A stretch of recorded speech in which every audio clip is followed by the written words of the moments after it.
মনা যারা, সীমাবদ্ধ গণ্ডিবদ্ধ চিন্তা চেতনা যাদের, তারা ওই চার দেওয়ালের মধ্যেই ভগবানকে আটকাতে চায়। আর ওই ছোট্ট একটা দরজা কেটে ওই দরজাটা দিয়েই মনে করে ভগবান আসা যাওয়া করে। এটা হচ্ছে সংকীর্ণ মনা কথা। আর সনাতন ধর্মটা তিন ভাবে ভজন। এর আগেও আমার অনেক এপিসোডে বলেছি, তথাপি আজকে কথাটায় ওখানে যেতে হলে এ কথাটা না বললে যেতে পারবো না। তিন প্রকারের ভজন কি করে? একটা হচ্ছে নিরাকার ব্রহ্ম, আর একটা আত্মরূপী ভগবানকে ঈশ্বরকে দর্শন, আর একটা হচ্ছে ভগবান মানব রূপে বিশ্ব জগতে ভক্তের কাছে এসে দেখা দেয়, দর্শন করে দর্শন। এই তিন প্রকারের। তাই চৈতন্য চরিতামৃতে বলছে জ্ঞান কর্ম সাধনা এই তিনের বশে ব্রহ্ম আত্মা ভগবান ত্রিবিধ প্রকাশে। জ্ঞানী চায় ঈশ্বর দর্শন, যোগী চায় আত্মদর্শন, আর ভক্ত চায় তার ভগবানের সাথে খেলা লীলা বিলাস করিবার তরে। এই যে তিন প্রকারের ভজন সনাতন ধর্মে। কিন্তু এই তিন প্রকারের ভজন ভিন্ন, যাহা আছে সব হচ্ছে মত।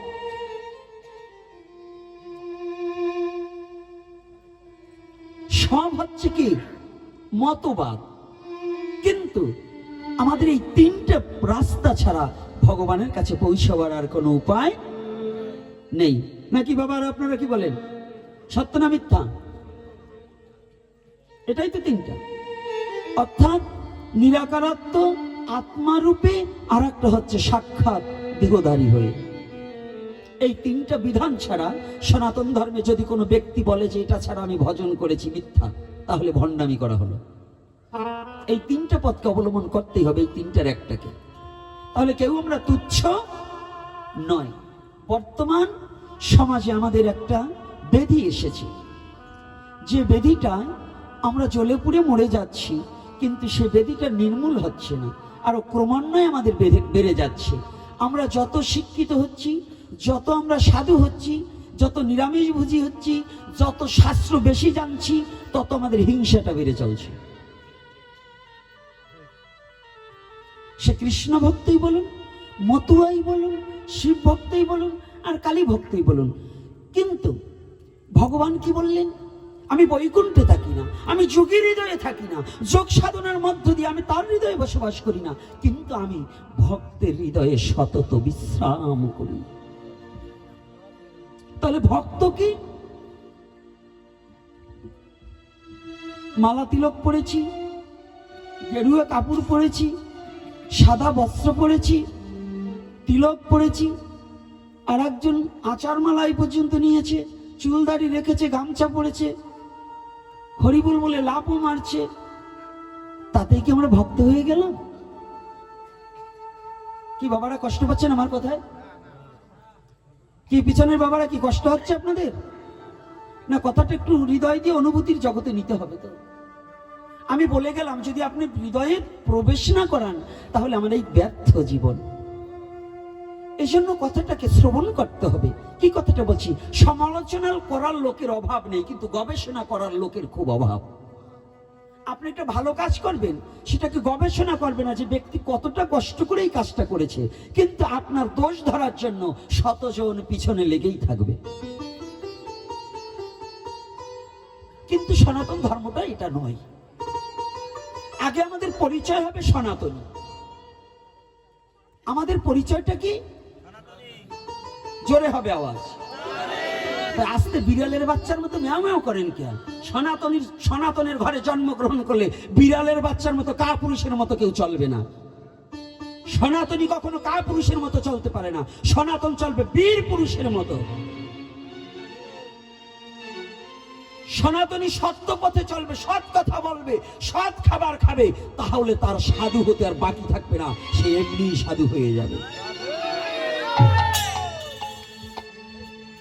সাধু হতে হলে অত কিছু প্রয়োজন, অত শাস্ত্রের প্রয়োজন নাই। এই তিনটে কথাকে রক্ষা করুন: সৎ খাবার, সৎ আচরণ,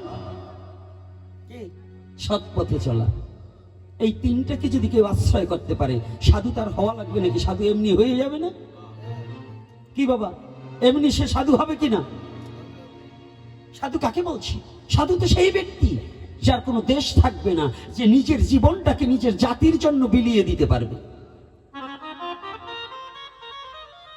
আর আমরা কতগুলো শয়তানের দল মিশে, কেউ মতুয়া, কেউ বৈষ্ণব সেজে আরো নিজের জাতি জাতি ধ্বংসের পথে যায়, ঠেলাঠেলি করে মারামারি করে গ্রামটাকে শেষ জ্বালিয়ে দিচ্ছি।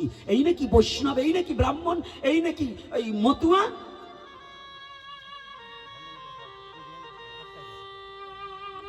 এগুলো কোনো বৈষ্ণব নয়, এগুলো কোনো মতুয়া নয়, এগুলো কোনো শৈব নয়, এগুলো কোনো শাক্ত নয়, এগুলো কোনো গণপত্য সৌর নয়, এগুলো হচ্ছে শয়তানের দল। এরা কোনো ভক্ত নয়, এরা কোনো সাধু নয়, এরা সমাজ এবং জাতিকে আরো নিঃস্ব করার জন্য এরা জন্মেছে। এরা কোনোদিন ভক্ত হতে পারে না। ভক্ত হৃদয় থাকে সুনির্মল,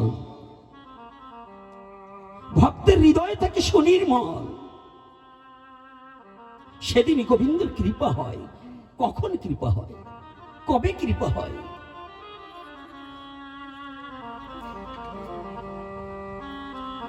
লালাবাবু জগৎ শেঠের কথা জেনেছেন, সারা জীবন পালা কীর্তন শুনেছেন, লীলা কীর্তন শুনেছেন। পালা, আগে পালা ছিল। এই লালাবাবু জগৎ শেঠের কথাটা কি একবার, এতবার শুনেছি, কিন্তু একবার কি হৃদয় দিয়ে অনুভূতির জগতে নিয়েছি যে কোথা থেকে এই লালাবাবু আর জগৎ শেঠ? মুর্শিদাবাদ যার বাড়ি লালাবাবু, আর জগৎ শেঠ তৎকালীন সময় 52,36,000 টাকা প্রতিদিন যার কর আদায় হতো। কত বড় জমিদার! এই জমিদারি নিয়ে দ্বন্দ্ব বেঁধে গেল। একটু লীলা কথা না বললে তো কথা আসে না। আজকে আমার যুব সমাজ আসছে, আমার সনাতনী জাতির এই কথাগুলো একটু শোনা দরকার। আমরা কত ভুল পথে ডুবে যাচ্ছি। কোথায় আমাদের নোংরামিটা? কোথায় এই নোংরামিটা? যতদিন পর্যন্ত পরিষ্কার না হবে, এই দুর্গন্ধ যদি ঘরের পাশে থাকে, তাহলে জীবনে কোনোদিন আমার কাছে পচা মাছি ছাড়া ভালো কিছু আসবে না, সুগন্ধ আমার নাকে লাগবে না। যতদিন পর্যন্ত নিজেদের ময়লা মাটিটাকে পরিষ্কার না করা যাবে, ততদিন পর্যন্ত এই সমাজ, এই জাতি, এই ধর্ম বলতে কিছু আপনার হৃদয়ে ধারণ করার মতো যোগ্যতা থাকবে না। আর সেটাকে যোগ্যতা করতে হলে আজকাল আমরা হিংসার কবলে মেতেছি। এই কবিগান বলছেন, এখন বর্তমান কবিগান কি হয়েছে জানেন? শুধু শয়তানি আর বজ্জাতিতে ভরে গেছে। কারণ আপনাদের যেখানেই যাই শুধু কৃষ্ণ ভক্ত আর হরি ভক্ত। এই দুই শয়তানে দুই পালা নিয়ে এমন জায়গায় নিয়ে দ্বন্দ্ব বাঁধিয়ে দিয়ে যায়, পরের দিন গ্রামে লাঠালাঠি হওয়ার কায়দা। এই হরিভক্ত আর কৃষ্ণ ভক্ত কোনো পালা, কোনো কবির আছে নাকি? আজ থেকে 20 বছর আগে এরকম কোনো পালা ছিল নাকি বলুন? এই বর্তমান আমাদের শয়তানির চোটে এই পালা শুরু হয়েছে। এগুলো কোনো পালা নয়, এগুলোতে দ্বন্দ্ব বাড়ে। আমাদের এক সনাতন ছত্র ছায়ার নিচে আসতে হলে হিংসা বিদ্বেষকে পরিত্যাগ করে যে যেভাবে ভজন করুক, তাতে আমাদের কোনো আপত্তি নাই। আমি সনাতনী, এটাই আমার পরিচয়। যতদিন পর্যন্ত আমি সনাতনী এই পরিচয় আপনার মধ্যে না আসবে, যতদিন ভাববেন আপনি বৈষ্ণব, আপনি মতুয়া, আপনি ব্রাহ্মণ, ততদিন পর্যন্ত আপনি মানুষ নয়, আপনি জানোয়ার। মানুষ হতে হলে আমি সনাতনী, আর সব পরে। কি কষ্ট পাচ্ছেন নাকি আমার কথায়? বাবারা রাগ হচ্ছেন না তো? বলুন, আমি একটা কথা মিথ্যা বলেছি? ধর্ম কি শিখায়? মনুষ্যত্ব শিখায়। ধর্মে কখনো হিংসা শিখায় না। তুমি যদি ধার্মিক হবে, তোমার মনুষ্যত্ব জাগ্রত হবে, তোমার হৃদয় দরজা খুলে দিয়ে বিশ্ব জগৎকে আপন ভেবে বক্ষে জড়িয়ে ধরবে, তবে তো তুমি সাধু।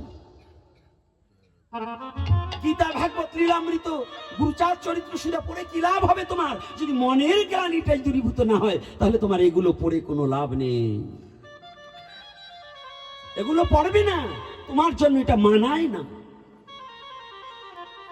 অযথা মহাপুরুষের চরিত্র, ভগবানের চরিত্র, এই মহামানবের চরিত্র, ওই গণেশ পাগলের চরিত্র, এই আমার গোলক পাগলের চরিত্র, আমার হীরমন পাগলের চরিত্র, আমার অশ্বিনের চরিত্র, তার মুখে মানায় কার মুখে? যিনি সমস্ত কিছু হিংসা নিন্দাকে ভুলে গিয়ে বিশ্ব জগৎকে ভালোবাসতে পারে রে। যে জন বিশ্ব জগৎকে ভালোবাসতে পারে, তার মতো আর দরদি পৃথিবীতে নেই।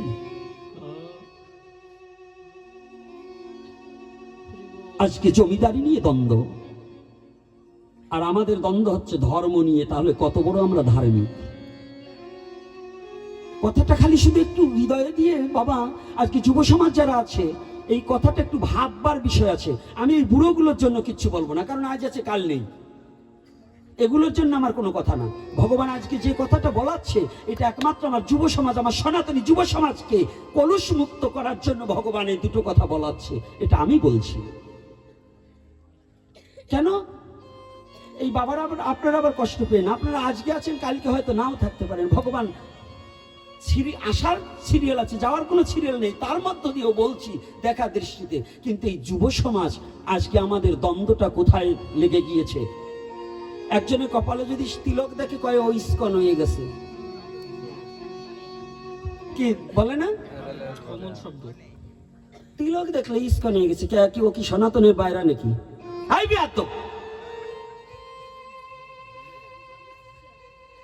জানুয়ারি মন মানসিকতা ছাড়তে হবে, না হলে একজন আমার সনাতন ধর্মে যে জন্মগ্রহণ করেছে, কেউ মালা নেবে, কেউ তিলক পরবে, কেউ আচার মালা নেবে, কেউ রুদ্রাক্ষের মালা নেবে। এতে কি দোষ হয়েছে? তাই বলে কি সে আমার সনাতনের বাইরা চলে গেছে নাকি? আমার সনাতনে আছে না? ইসকন কি সনাতনের বাইরা নাকি? তাহলে একজন তিলক পরলেই তাকে তুচ্ছ ভাবা যাবে না। একজন মালা না নিলেও সাধু হয়, এটা জানো? মালা না নিলেও সাধু হয়। তবে কেমন? স্কুলে ভর্তি হলে ওই স্কুলের কিছু নিয়ম কানুন মানতে হয়। আপনারা প্রশ্ন করবেন, তা আপনি মালা নিয়েছেন কেন? আমি যে আমার চৈতন্যদেবের কলেজে ভর্তি হয়েছি, ওই কলেজে ভর্তি হলে ওই কলেজের ইউনিফর্ম তো ধারণ করতে হয়। কি বাবা, আছে না ইউনিফর্ম? তাহলে সেই ইউনিফর্মটা আমি পড়েছি। এজন্য ইউনিফর্ম পরলেই সাধু হওয়া যায় না। আচার বিচার এবং চলাফেরা, দ্বিধাতু মন প্রত্যয়নে ধর্ম শব্দ হয়, জানিস তাকেই ধর্ম কয়। যে ধর্মকে যাহা ধারণ করিলে পরে প্রকৃতপক্ষে জীব বেঁচে থাকতে পারে, তাহাকে ধর্ম বলে। আচার মালা তুলসীর মালায় ধর্ম না, চুল রাখা দাড়ি রেখায় ধর্ম না। ধর্ম হচ্ছে তোমার ব্যবহারে, তোমার চরিত্রে, তোমার মন মানসিকতায়, তোমার উদারতায়, তোমার প্রেম, তোমার ভালোবাসায়। নাকি ধর্ম অন্য কোনো জায়গায়? কি অন্য কোনো জায়গায় ধর্ম? আজকে লালাবাবু আর জগৎ সিং দুজন দুজনকে হুঁশিয়ারি দিয়ে দিয়েছে। এমন কি তখন তো জের বাড়িয়ে কিংবা একটা হাড়ি বাড়িয়ে গ্রামে গ্রামে ঢেরা দিত, তাই না? এখন তো মাইক হয়েছে, তখন তো মাইক ছিল না। বলে দিয়েছে, নগরে বলে দিয়েছে, লালাবাবু বলেছে যদি কেউ জগৎ শেঠের মস্তকখানা এনে দিতে পারে তাহলে আমার জমিদারির অর্ধেক দিয়ে দেবো। এদিকে জগৎ শেঠ ঢার পিটিয়ে দিয়েছে যে যদি কেউ লালার মস্তকখানা আমাকে এনে দিতে পারে আমি তাকে জমিদারির অর্ধেক দিয়ে দেব। লালাবাবু এত বড় জমিদার যে কোনোদিন নিজে হাতে কাউকে ভিক্ষা দেন না, অহংকারী। আর অহংকারটা তিনটি বস্তু মানুষকে ধ্বংস করে, লোভ, হিংসা ও অহংকার। তিনটি বস্তু মানুষকে ধ্বংস করে, মনুষ্যত্বকে নষ্ট করে দেয়। যেমন অগ্নি জ্বলছে, তাহার মধ্যে যদি ভাত অর্ধেক ফুটেছে, তার মধ্যে যদি কেউ এসে দুষ্টামি করে জল ঢেলে দেয়, তাহলে যেমন অগ্নিটা নিভে গেল, ওই ভাত আর ফুটবে না। তদ্রূপ আপনি যত বড় শিক্ষিত হন, যত বড় জ্ঞানী হন, আপনার মধ্যে যখন অহংকার আর হিংসা প্রবেশ করবে, তখন আপনার মনুষ্যত্ব সব হারিয়ে যাবে। আপনি জানোয়ারের রূপ ধারণ করবেন, তখন আর মনুষ্যত্ব আপনার মধ্যে প্রকাশ পাবে না। আজকে যখন যেহেতু কাউকে একমুষ্ট ভিক্ষা দিচ্ছেন অহংকারে, আমি রাজা হয়ে ওই ভিখারিকে ছোব? ঠিক হরিনামের এক ভিখারি। এখন তো আমাদের দেশে ভোর কীর্তন করে না, ওই কিবা বৈষ্ণব কিবা মতুয়ারা। আগে তবু ছোটবেলায় দেখেছি যে বাড়ি মতুয়ারা ছিল অন্তত ভোরবেলায় উঠে একটু ডাঙ্কার বাড়ি দিত, একটু উলুধ্বনি দিত। এখন তাও কিন্তু হারিয়ে গেছে। হ্যাঁ, নগর কীর্তন। আর বৈষ্ণবেরা করতাল নিয়ে ভোরবেলায় কীর্তন করত, টহল কীর্তন। এখন আছে? হারিয়ে গেছে না বাবা? আচ্ছা, তো তৎকালীন সময় এক কৃষ্ণ নামের ভিখারি ওই ভোরবেলায় বেরোয়, আবার সারাদিনে ওই হরি নাম করে ভিক্ষা করে, যা নগরে পায় তা দিয়ে গোবিন্দ সেবা দিয়ে নিয়ে যে প্রসাদ পেয়ে ঘুমিয়ে থাকে, আবার প্রতিদিন যাহা পায় ওটা দিয়ে ভোগ লাগায়। লালাবাবু শুয়ে আছে, কিন্তু দাড়ি যেন লালাবাবুর বাড়ির দাড়ি কি করে যেন সারা রাত জেগেছে। ওই সকাল 8টা-9টার দিক কেন যেন একটু ঝিমটি এসেছে, ঘুমিয়ে পড়েছে। কিন্তু ওই কৃষ্ণ নামের ভিখারি না, করতাল বাজাতে বাজাতে ওই নাম করিতে করিতে লালাবাবুর বাড়ির মধ্যে প্রবেশ করেছে। লালাবাবুর বাড়ির মধ্যে প্রবেশ করেছে। যখনই প্রবেশ করেছে, যখন কীর্তন করছে, করতাল বাজিয়ে যখন কীর্তন করছে, করতালের বাড়িতে ঘুম ভেঙে লালাবাবু জেগে উঠছে। কি, আমার বাড়িতে তো কোনোদিন কোনো বৈষ্ণব আসে না, আমার বাড়িতে তো কোনোদিন কোনো ভক্ত আসে না, যদি কোনো ভিখারি আসে আমার দ্বার থেকে ভিক্ষা নিয়ে চলে যায়, আমার বাড়ির মধ্যে কেন সংকীর্তন হচ্ছে? উঠে দেখতে পায় এক বৈষ্ণব তিলক ধারণ করা, শ্বেত বস্ত্র পরিধানে সকালবেলা যেন কীর্তন করছে, আর ঘুরে ঘুরে রাজপ্রাসাদের ওই আঙিনাটুকু ঘুরছে।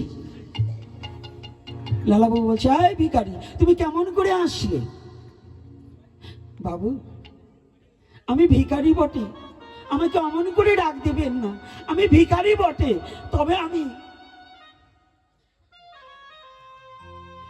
মধুমাখা কৃষ্ণ নামের ভিখারি। আমি ভিখারি বটে, কিন্তু নামের ভিখারি, আমি ধনের ভিখারি না। তবে আমার জীবনটাকে রক্ষা করার জন্য আমি শুধু ভিক্ষা করে বেড়াই। বাবু, আমি যে কিভাবে আপনার রাজপ্রাসাদে ছুটে এসেছি, আমি জীবনে কোনোদিন আপনার দ্বারে ভিক্ষার জন্য আসিনি, আজকে সবে মাত্র ছুটে এসেছি। ও যাক, তুই যখন এসে পড়েছিস, আমি জীবনে কোনোদিন কাউকে আমার হাত দিয়ে একটা টাকা ভিক্ষা দেইনি, আজ তোকে আমি ভিক্ষা দেব।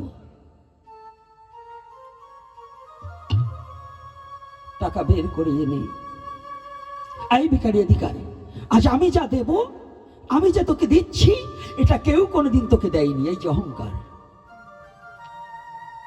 আমি যা দিচ্ছি তোকে কেউ কোনোদিন দেয়নি। নে হাত পা। তৎকালীন সময় 1টা টাকা দিয়েছে। তখনকার দিনে 1 টাকায় 50 বিঘে জমি হয়ে যেত। কারণ আপনাদের এই নারকেল বাড়ির মাঠে যদি এখন 1.5 লাখ টাকা বিঘে হয়, তাই তখনকার দিনে 1 টাকায় কি জমি হতো না? ভিখারি টাকাটা নেওয়ার সাথে সাথে করতাল জোড়া হাসলার মধ্যে রেখেছে। বাবু, এই টাকা দিয়ে আমি কি করব? ভিখারি, আজ তুই বাড়ি বাড়ি ভিক্ষা করছিস না? তোকে যে টাকাটা দিয়েছে, এই টাকা দিয়ে তুই একদিন অনেক টাকার মালিক হয়ে যাবি, তুই বড় গাড়ি বাড়ি করতে পারবি, তোর অনেক কিছু হয়ে যাবে। এই যে যে অর্থটা দিচ্ছে, এই টাকায় তোকে অনেক কিছু করে দেবে। ভিখারি টাকাটা নিয়ে বেরিয়েছে। যখন বেরিয়েছে, লালাবাবু মনে মনে চিন্তা করছে, ভিখারির টাকাটা পেয়ে কতটা আনন্দ পেয়েছে। 1টা টাকা তো জীবনেও চোখে দেখেনি, তো এই 1টা টাকা দিয়েছি, কত বড় আনন্দ পেয়েছে, এটা একটু দেখি তো কেমন আনন্দ করে। পিছনে পিছনে বেরিয়েছে। একটু পরে তো এই ভিখারি নদীর পাড় দিয়ে যখন হাঁটছে না, ভিখারি এতদিন যে বদনে মধুমাখা কৃষ্ণ নাম করত, হরি নাম করত, ভিখারি ওই টাকাটা পাওয়ার সাথে সাথে বদন থেকে নামটা হারিয়ে গেছে। আমি এই টাকা দিয়ে অনেক কিছু করতে পারবো, এই টাকা দিয়ে আমার অনেক কিছু হবে।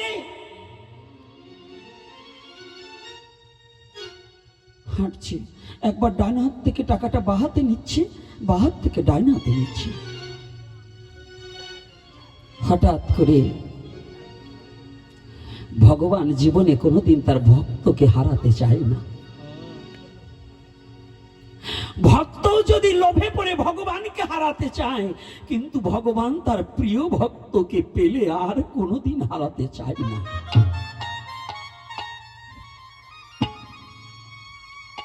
জানি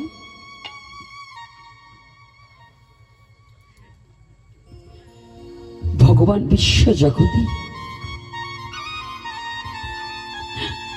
সমস্ত কিছু পরিত্যাগ করতে পারেন, রাজ ঐশ্বর্য পরিত্যাগ করতে পারে। অনন্ত কোটি ব্রহ্মাণ্ডের মহান নায়ক এই অনন্ত কোটি ব্রহ্মাণ্ডের সমস্ত সুখ বিসর্জন দিতে পারে যদি তার একজন শুদ্ধ ভক্তকে পায়। এজন্য ওনার নাম হয়েছে ভক্তাধীন ভগবান।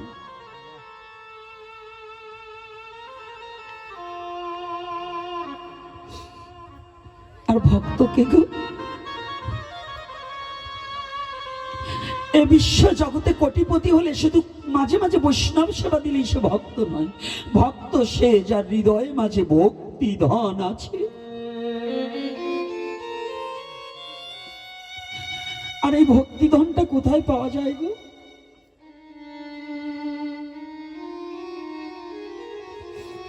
ভক্তিদান ভগবান কোনোদিন দিতে পারে না, ভগবানের কাছে ভক্তি নেই। ভক্তিদান ভগবান দিতে পারে না। নারদকে আগেই বলে দিয়েছিলেন। নারদ একদিন জিজ্ঞাসা করেছিলেন ভগবানকে, ভগবান আমাকে একটু ভক্তিদান দাও। ভগবান সেদিন বলেছিলেন আমি দিতে পারবো না, যাও তোমার পিতা ব্রহ্মার কাছে যাও। ব্রহ্মার কাছে গিয়েছিল, ব্রহ্মাকে সেদিন জিজ্ঞাসা করেছিল পিতা নারদ কাঁদছে। ব্রহ্মা বললেন নারদ তুমি কাঁদছো কেন? বলছে বাবা আমি কাঁদছি তো দুঃখে পড়ে। বলছে কি দুঃখ, এমন কি জিনিস আছে তোকে আমার দিতে হবে বল? বলছে পিতা যদি তোমার দিতেই হয় আমাকে একটু ভক্তি ধন দাও। ব্রহ্মা কেঁদে কেঁদে সেদিন নারদকে জড়িয়ে ধরে বলেছিল ব্রহ্মারি নারদ রে, এই জগতে আমি ব্রহ্মা সৃষ্টিকর্তা বটে, কিন্তু আমারও ভক্তি সম্পদ নেই, আমি তোকে কি করে ভক্তি সম্পদ দেব?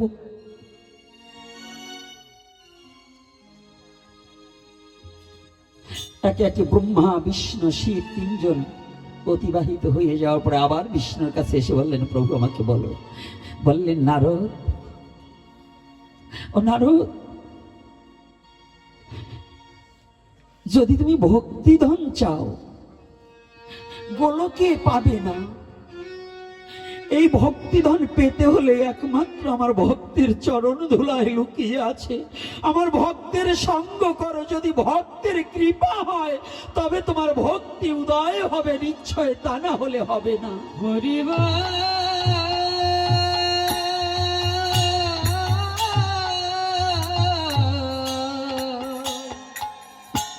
হরি হরি হরি নারদ ভক্তিটা হচ্ছে প্রধান। তা যার যত ভক্তি হৃদয় মাঝে উদয় করতে চাও সে আমার শুদ্ধ ভক্তের সঙ্গ করো।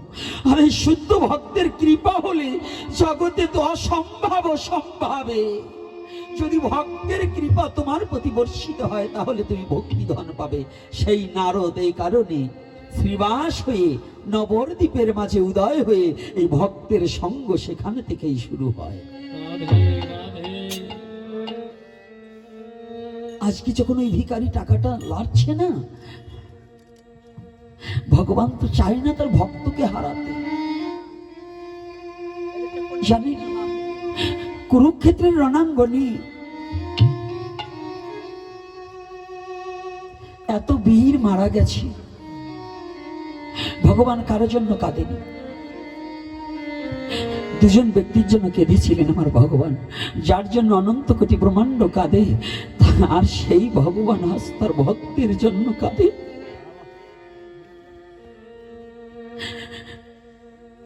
যোগী পায় না যোগ সাধনে, ব্রহ্মা পায় না ব্রহ্মজ্ঞানে, সেই ভগবান কুরুক্ষেত্রের রণাঙ্গনে দুজন ব্যক্তির জন্য কেঁদেছিল। কাকে? যেদিন কর্ণবধ হয়েছিল, কর্ণ বধ হওয়ার দিন আমার ভগবান কেঁদেছিল। কর্ণের মতো এত বড় ভক্ত ভগবানের আর হয় না, এত বড় ত্যাগী হয় না। এজন্য যার নাম দাতা কর্ণ, ত্যাগের বিনিময়ে তার নাম রাখা হলো দাতা কর্ণ। পুত্রকে পর্যন্ত নারায়ণ সেবায় যে দিতে পারে, ইহার মতো ত্যাগী আর বিশ্ব জগতে কে হতে পারে গো? নিজের আত্মপুত্রকে নারায়ণ, অতিথি রূপে নারায়ণকে নিজের সেবার নিমিত্তে প্রস্তুতি করে দিতে পারে। সনাতন ধর্মের দর্শনগুলো কত বড় জানার বিষয়, কত বড় বোঝার বিষয়, কত বড় ত্যাগের বিষয়, এই তত্ত্বটাকে অবলোকন করতে হবে। আর একদিন কেঁদেছিল। কোন দিন? যেদিন অভিমন্যু বধ হয়। এ দুদিন ভগবান চোখের জল রাখতে পারেনি। অভিমন্যু কিন্তু ভগবানের কৃপার পাত্র, ভগবানের কৃপার পাত্র। কৃপা মানে কি? প্রসাদ মানে কি? কৃপা মানে করে পাওয়া, প্রসাদ মানে ভগবানের করুণা, মানে ভগবানের কৃপা, ভগবানের। আজকে ভক্ত কি কোনোদিনও ভগবান হারাতে চায় না। ভক্তের জন্য ভগবান কাঁদে, অনন্তকাল কাঁদে। কে বলছে? পৃথিবীর অন্য কোনো ধর্মে কি আছে কি না আছে ওটা আমার জানার দরকার নেই। আমার সনাতন ধর্মে শুধু ভক্ত ভগবানকে চায় না, আমার সনাতন ধর্মের ভগবান ভক্তকে পাবার নিমিত্তে হাত বাড়িয়ে দেয়। হরি বল।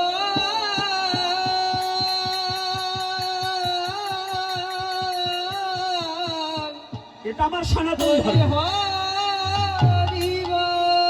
আমার এই সনাতন ধর্মের ভগবান ভক্তকে কাছে নেবার জন্য দুটি হাত বাড়িয়ে দেয়। এমন দয়াল বিশ্ব জগতে কোন ধর্মে আছে কিনা আমার এটা জানার দরকার নেই এবং জানতে চাইও না। আমার নিজের স্বধর্মটাকে আমি জানতে বুঝতে যতটুকু পারি, যতটুকু চেষ্টা করি। আমার অন্য কোনো ধর্ম সম্বন্ধে অত জ্ঞানেরও দরকার নেই, জানা বুঝা বলার কোনো কিছুর প্রয়োজন নেই। আমার স্বধর্মটাকে আমি জানতে পারলেই হবে। রাধে রাধে। আজকে যখন টাকা লাগছে না, হঠাৎ করে ভগবান দৈববাণী দিয়েছে, ও ভিখারি, ভিখারি, তুই অর্থের মোহে পড়ে এই মধুমাখা হরি নামকে ভুলে গেলি। তুই লোভে পড়ে এই হরি নামকে ভুলে গেলি। একটিবার ভেবে দেখেছিস এই যেদিন শেষের দিন ঘনিয়ে আসবে, যেদিন তোর যাবার সময় ঘনিয়ে আসবে, সেদিনকে এই নাম বিনে কোনো গতি হবে? চমকে উঠেছে, এ কি সত্যিই তো তাই। আমি যখন থেকে জমিদার বাবু, ওই বাবু আমাকে টাকা দিয়েছে, তখন থেকে তো আমি নাম ভুলে গিয়েছি। আমি তো ভগবানের নাম মনে নেই। অমনি ওই টাকাটাকে নদীর জলে ছুঁড়ে মেরেছে। যে অর্থে ভগবানকে ভুলিয়ে দিতে পারে, যে টাকার লোভে আমি ভগবানকে ভুলে যেতে পারি, আমি এই অর্থ চাই না। গোবিন্দ, তুমি আমাকে কৃপা করে শুধু তোমার নাম প্রেমধন ভিক্ষা দাও।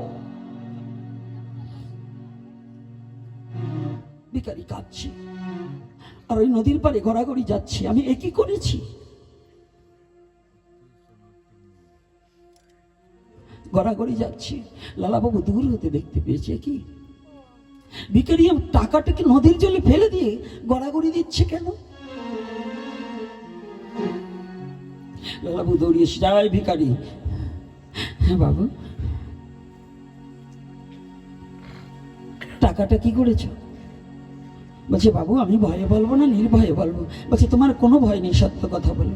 বলছে, আমি সত্য কথা বলি বাবু, টাকাটা আমি নদীর জলে ফেলে দিয়েছি। কেন? এই একটা টাকা তোমার জীবনেতে তুমি পাওনি কোনোদিন, আর তুমি সেই টাকাটাকে ফেলে দিলে। বাবু, যে টাকা হাতে আসলে মধুমাখার নাম ভুলে যেতে হয়, যে টাকায় আমার পরম পিতাকে ভুলিয়ে দেয়, যে টাকায় আমার জীবনের সহায় সম্বল কেড়ে নেয়, যে টাকায় আমার গোবিন্দ পথ থেকে আমাকে খাট বিচ্যুত করে দেয়, আমি এই অর্থ নেব না বাবু।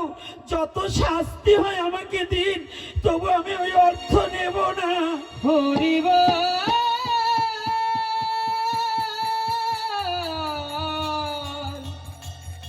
হরি হরি হরিব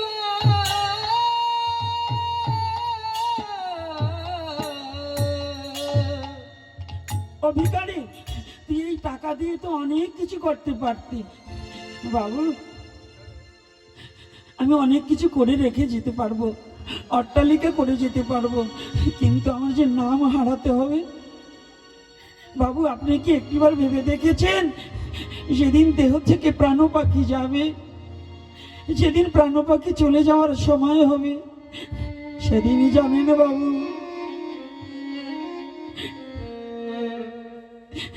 ওরে সেদিন নামবি নে আর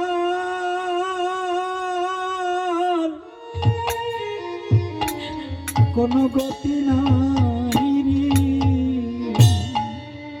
সেদিন নামবি নে কোন গতি নাই রে, সেদিন নামবি নে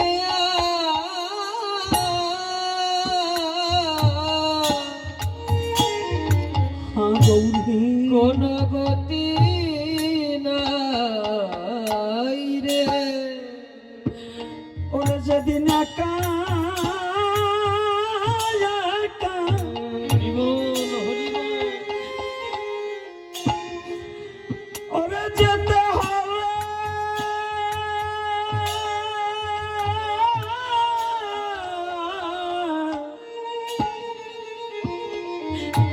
সেদিন জীবের নাম বিনে আর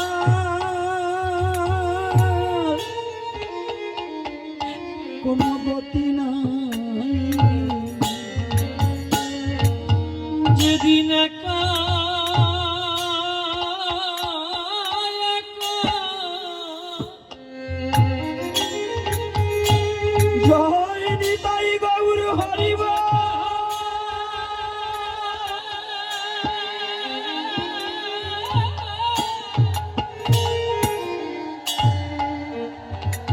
সেদিন হরি নাম বিনে গতি নাই, যেদিন আমাদের একা একা গৌর হরিব ওরে যেতে হবে, আমাদের যেতে হবে,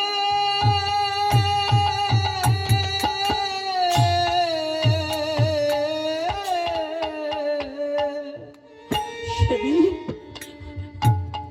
সেদিন হরি নাম বিনে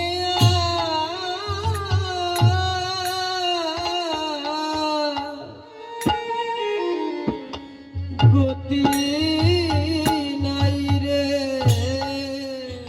ওরে জীবের বিষয় সম্পদ সব ওরে পরে রবে,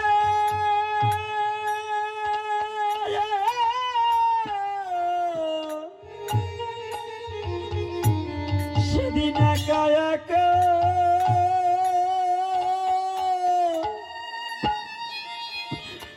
ওরে জীবের যেতে হবে, ওরে যেদিন বিষয় সম্পদ ওরে পরে রবে, ও তোর পরে রবে,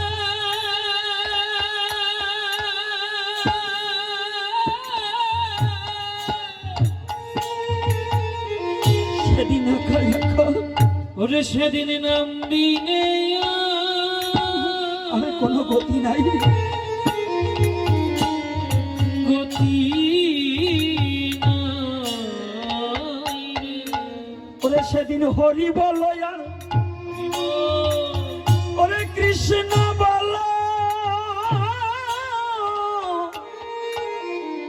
জীবের নাম বিনে আর কোনো গতি নাই রে। ওরে সেদিন হরি বলো, আরে কৃষ্ণ বলো, কৃষ্ণ বলো, রাধে। ওরে সেদিন নামবি রে আর, সেদিনে মধুর নামবিনে কোনো গতি নাই রে। কোনো গতি নাই রে। লালাবাবু চমকে দিচ্ছে কি, ভিখারি একটা টাকা দিয়েছে সেটাকেই ফেলে দিল। তাহলে আমার তো কত কোটি কোটি টাকা আছে, বিষয় বাসনা আছে, তাহলে আমার তো আর কোনো গতি নেই। আমি তো জীবনে কোনোদিন নামও করিনি, আমি তো বিষয় রসে মাতোয়ারা, সাধ্য ক্রিয়ে সাধন করা, ক্রমে হবে চিহ্ন যারা, সাধন কি আর হবে শেষে? না না, একে আমি কি করেছি, ওই ভিখারির সাথে সঙ্গ করিতে করিতে একটু ভাবের উদয় হয়েছে। ভাবের উদয় হতে হতে হরি কথা শ্রবণ করছে ভিখারির কাছ থেকে। কোন ভিখারি? কৃষ্ণ নামের ভিখারি। হরি কথা কিন্তু ওই ধন ভিখারির কাছে পাওয়া যায় না, যে হরি নামের ভিখারি তার কাছে বসলেই হরি কথা শ্রবণ করা যায়। হরি বল, কি বাবা, হরি কথা কার কাছে শোনা যায়? হ্যাঁ, ভক্তের কাছে ছাড়া কি ভগবানের কথা শোনা যায়? হ্যাঁ, অভক্ত কি করে? আরো দোষ ধরে।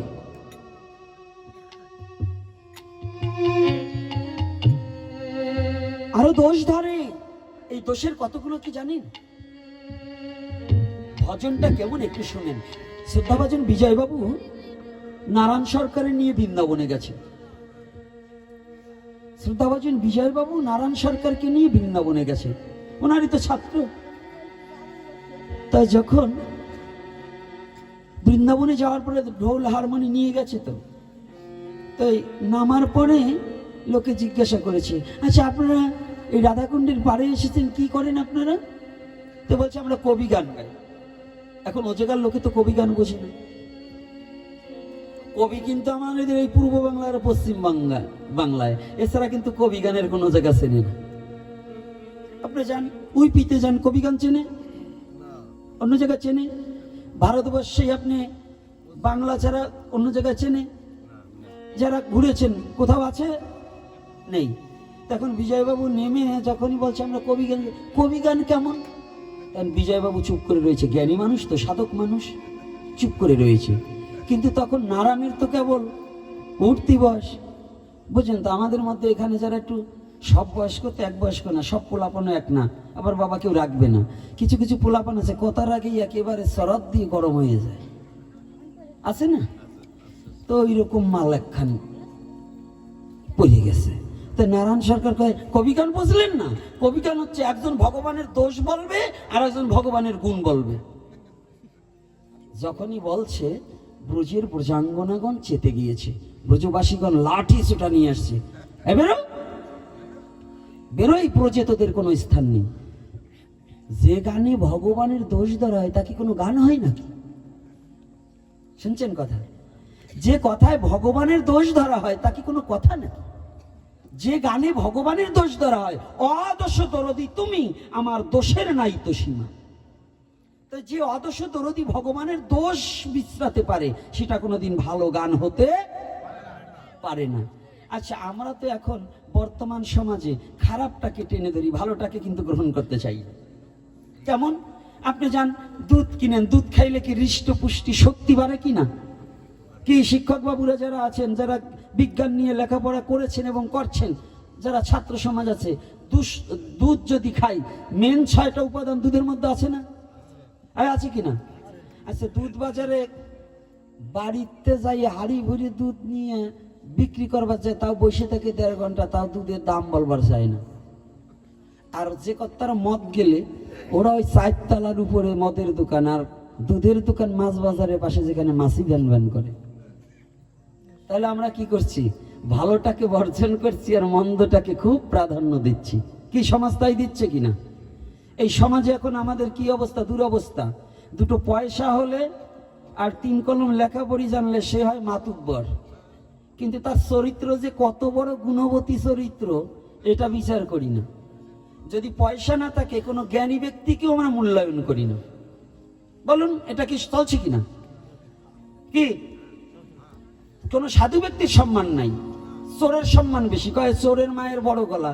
দেখবেন এখানে এই যে যারা সনাতন ধর্ম অবলম্বনকারী আসছেন, আমাদের সমস্যা কি জানেন? আজকে একটু না বললে যাব না। বলবো না হ্যাঁ, না থাক আজকে আর বলবো না। হ্যাঁ এই সাধুকে বলবো না, এই সাধুকে বলবো না, সব সাধুরেজকে পাইনেট করে যাবো। খালি পরের বাড়ির চাল ডাল খাবার, ভিক্ষে করে সুদে টাকা লাগাবা, হারামজাদাগিরি করবা, আর যাগো নাম নিয়ে আনবা তাকেও কিছু দিবা না। আজকে সাইজ করিয়ে যাবো, তা হয় কপালে হবে, নয় পথে নিয়ে কি লেবা, তাই তো। তবু ছাড়াছাড়ি নাই। কি আপনারা কি বলবার বলেন? তো ভাবছেন নাকি না বইলে যাব? গেছি নারকেল বাড়ি। এই আপনাদের এই অঞ্চলে মতুয়ার একটা প্রাধান্য বেশি না কি? এখানে আতে গোনা ওই ওষুধ খাওয়ার মতো 2-4টে কৃষ্ণ ভক্ত তিলক লোক দেখলে আবার একটু আটক ওঠে। ওই সীতাবাগের মতো সাজছে কি, এরকমও বলা লোক আছে। আসেন কে? কথাটা শোনেন। তাই যদি এত হরিভক্ত এই অঞ্চলে হবে, দানও তো ভগবানের ইচ্ছে কম পান না আপনারা, তাই না? কি কম পান? 200 মন 300 মন 500 মন ধান পাওয়া লোক এই গ্রামে আছেন না? এই আশেপাশে আছে না? আচ্ছা তাইলে আজকে গোলককর্তার বাড়ি কোথায়? অশ্বিনী গঙ্গাচন্দ্র অশ্বিনী ছুটে এসে এখানে দেহ রেখেছে, তার সমাধিটা ওখানে রয়েছে। এই সমাধির মন্দিরটা এই হালে হইতেছে নূতন, আর সেখানে একটু পরিষ্কার করে রাখবে এমন কোনো ভক্ত নাই। তো যে দান ওঠার পরে খালি হরি মন্দির করার জন্য দাও, কৃষ্ণ মন্দির করার জন্য দাও, ওই অমকের মন্দির করার জন্য দাও, এই বস্তা নিয়ে যেটা আসবে সেইটারই বানবেন। কারণ সারা বছর কালেকশন করে যদি আজকে গোলকের বাড়ি যদি ওই অবস্থা হয়, গোলক পাগল যে নৌকের যে ডুঙাটায় চলছে, সেই ডুঙাটারে রক্ষণাবেক্ষণ করার মতো যোগ্যতা যদি হরিভক্ত না হয়, তাহলে আপনি ভক্তই না। আমার পাগলের যে অবদান, আজকে যে অশ্বিনী যদি না হতো, হরিচাঁদ গুরুচাঁদকে, তারক চাঁদ যদি না হতো, হরিচাঁদ গুরুচাঁদকে কেউ চিনত না। রাগ করছেন নাকি? হরিদাস যদি না থাকতো তাহলে আমার গৌর হরিকে কেউ চিনত না। যদি মহানামব্রত না হতো তাহলে জগৎবন্ধুকে চিনত না। বলুন না মিথ্যা বলছি বাবা? ভক্ত চিনায় ভগবানকে, তো হরিচাঁদ গুরুচাঁদকে চিনিয়েছে কে? আমার তারক গোলক মহানন্দ অশ্বিনী প্রেমা এই গোলক, এই যে যারা 12 জন 12 জন পাগল, এরাই তো আমার হরিচাঁদ গুরুচাঁদকে চিনিয়েছে, নাকি না বলুন? আমার তারক কর্তা যদি লীলামৃত না লাগতো তাহলে আজকে এই হরিচাঁদের চরিত্র সুধা কোথাও পেতেন না। এই পেতেন।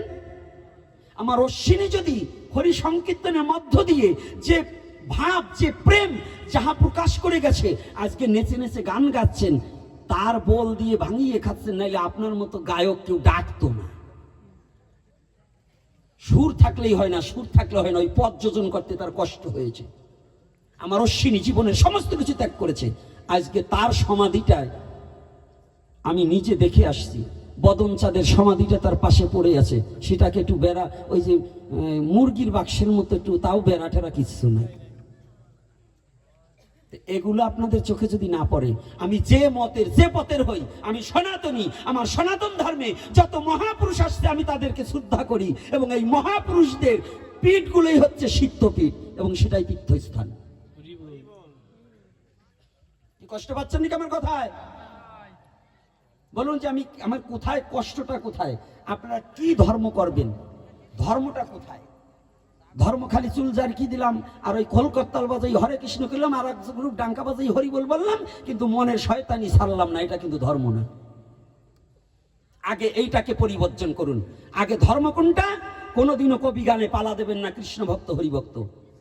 যারা এই হরিভক্ত কৃষ্ণ ভক্ত দিবার চায়, এরা কিন্তু একটা শয়তানের গ্রুপ, এটা মানুষের মধ্যে কলহ কাছকিছি লাগাতে চায়। এগুলো বন্ধ করুন। কবি সরকারকে বলতে হবে, যে কথায় শামিলতা আসবে, যে কথার মধ্য দিয়ে আমাদের দ্বিধাদ্বন্দ্ব দূরীভূত হবে, যে কথার মধ্য দিয়ে সমাজ জাগ্রত হবে, যে কথার মধ্য দিয়ে সনাতন মাথা উঁচু করে দাঁড়াতে পারবে, সেই কথা বলো, সেই কথা বলো। নাকি আমাদের কোন কথা প্রয়োজন? দ্বন্দ্ববাদনের কথার প্রয়োজন না আমাদের সাম্যবাদের কথা প্রয়োজন? আজকে যদি আমরা দ্বন্দ্ব করি, আমরা দলাদলি করি, হরিভক্ত কৃষ্ণ ভক্ত হয়ে যদি আলাদা ধর্ম প্রচার করতে চাই, এক গুরু বলছে মতুয়া ধর্ম আলাদা। এই পিঠা খাও, ফড়গুইনে খাও না। মতুয়া ধর্ম কোথাতে আসলো? হরিচাঁদ ঠাকুরের জন্মাই সেই সনাতন ধর্মের বৈরী গীতে। বাবার নাম কি? যশোমন্ত না? যশোমন্তর গুরুকে রামকান্ত না? কি বাবা বলুন? ওই বাড়িতে বৈষ্ণবের আখড়া না? এই রথ হয়, রাস হয়, দোল হয়, জন্মাষ্টমী হয়, দুর্গা পূজা হয়, হয় কিনা বলুন? আচ্ছা, তাহলে এই যে বৈষ্ণবরা যারা ভাবে যে ওরাকান্দি যাওয়া যাবে না, ওগুলো আর হারামজাদার দল। কেন যাওয়া যাবে না? ওটা তো আমাদের অধিকার। হরিচাঁদ ঠাকুর কার? আমার। আমি যাব না কেন? যাব না কেন? কারণ সেখানে যেহেতু জগন্নাথ দেবের রথ হচ্ছে, যেখানে কৃষ্ণের জন্মাষ্টমী হচ্ছে, যেখানে মহাপ্রভুর আবির্ভাব তিথি পালন হচ্ছে, যেখানে রাস হচ্ছে, ভগবান কৃষ্ণের রাস হচ্ছে, রাসের চাকা পর্যন্ত আজও রয়ে গেছে। আমি নিজে দর্শন করেছি, যেখানে বাসুদেব মূর্তি রয়েছে। বাবা বৈষ্ণবগণ যারা আসছেন আর যারা মতুয়া বাবারাও আসছেন অনেক, আমি একটা কথা জানতে চাই, যারা বলেন ওখানে কৃষ্ণ রাখলে হবে না, ওখানে তিলক নিলে হবে না, আপনি কত বড় বাবার বেটা আছেন, জানদি ওই হরি মন্দির থেকে বাসুদেবের মূর্তিখান বাইর করে দেন তো। পারবেন? পারবেন না। তাহলে যদি না পারেন, গোলক পাগল হীরামন পাগল কার ভক্ত ছিল? রাম। হীরামন কি রাম ভক্ত না? লীলামৃতে কার কথা বললেন? রামের কথাই তো বললেন। তাহলে রাম ভক্ত হইলে তারা যদি সবাই এক জায়গা হতে পারে, কোন ভগবানের বিগ্রহ ঝগড়াঝাটি করেছে? করেছে? তাহলে আমরা ঝগড়া করব কেন? আসুন, মতুয়া কোনো ধর্ম নয়, মতুয়া একটা মত। বৈষ্ণব কোনো ধর্ম নয়, বৈষ্ণব একটা মত। কিন্তু আমাদের ধর্ম, ধর্ম কি? আমাদের ধর্মের নাম সনাতন। আর সব হচ্ছে আমাদের মত থাকতে পারে বহুবিধ। আমরা 5 ভাই এক জায়গা থাকলে 5টা মত হয়, তাই বলে কি বাবা কি আলাদা নাকি? ধর্ম আমাদের একটা, তার নাম সনাতন। আর যাহা কিছু আছে মত পথ থাকতে পারে, যে যেভাবে ভজন করেন, বিভক্ত না হয়ে ভক্ত হওয়ার চেষ্টা করুন। বিভক্ত করার চেষ্টা কেউ করবেন না। নিজের বিবেকের কাছে প্রশ্ন করুন, যদি বিভক্ত করতে করতে এইভাবে একদিন নিঃস্ব হয়ে যাবেন, আপনাকে মারলে আর একজন ফিরে তাকাবার যাবে না।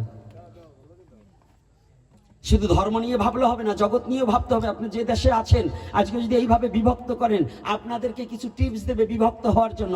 ওই টিপসে যদি পড়ে যান, তাহলে কিন্তু জীবনে কিল ছাড়া আর কোনোদিন ভালোবাসা পাবেন না। এটাকে পরিত্যাগ করুন। আমরা সনাতনী এক পিতার সন্তান, মনু হইতে জন্ম।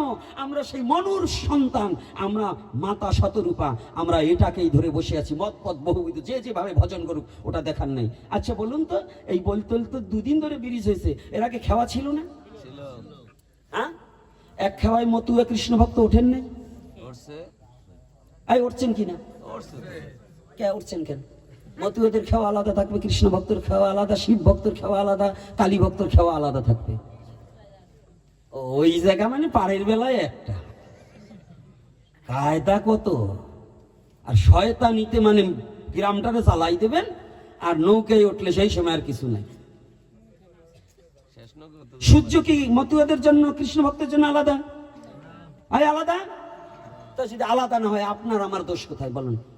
তাহলে সূর্য যদি এক সূর্য সারা পৃথিবীর হিন্দু, মুসলমান, বৌদ্ধ, খ্রিস্টান, চোর, বদমাশ সবাইকে আলো দান করতে পারে, আপনি যদি ভক্ত হন, এই বিশ্ব জগতেই হরিময় ব্রহ্মাণ্ড দর্শন করবেন, কৃষ্ণময় ব্রহ্মাণ্ড দেখবেন, এতে কোনো বাধা নেই।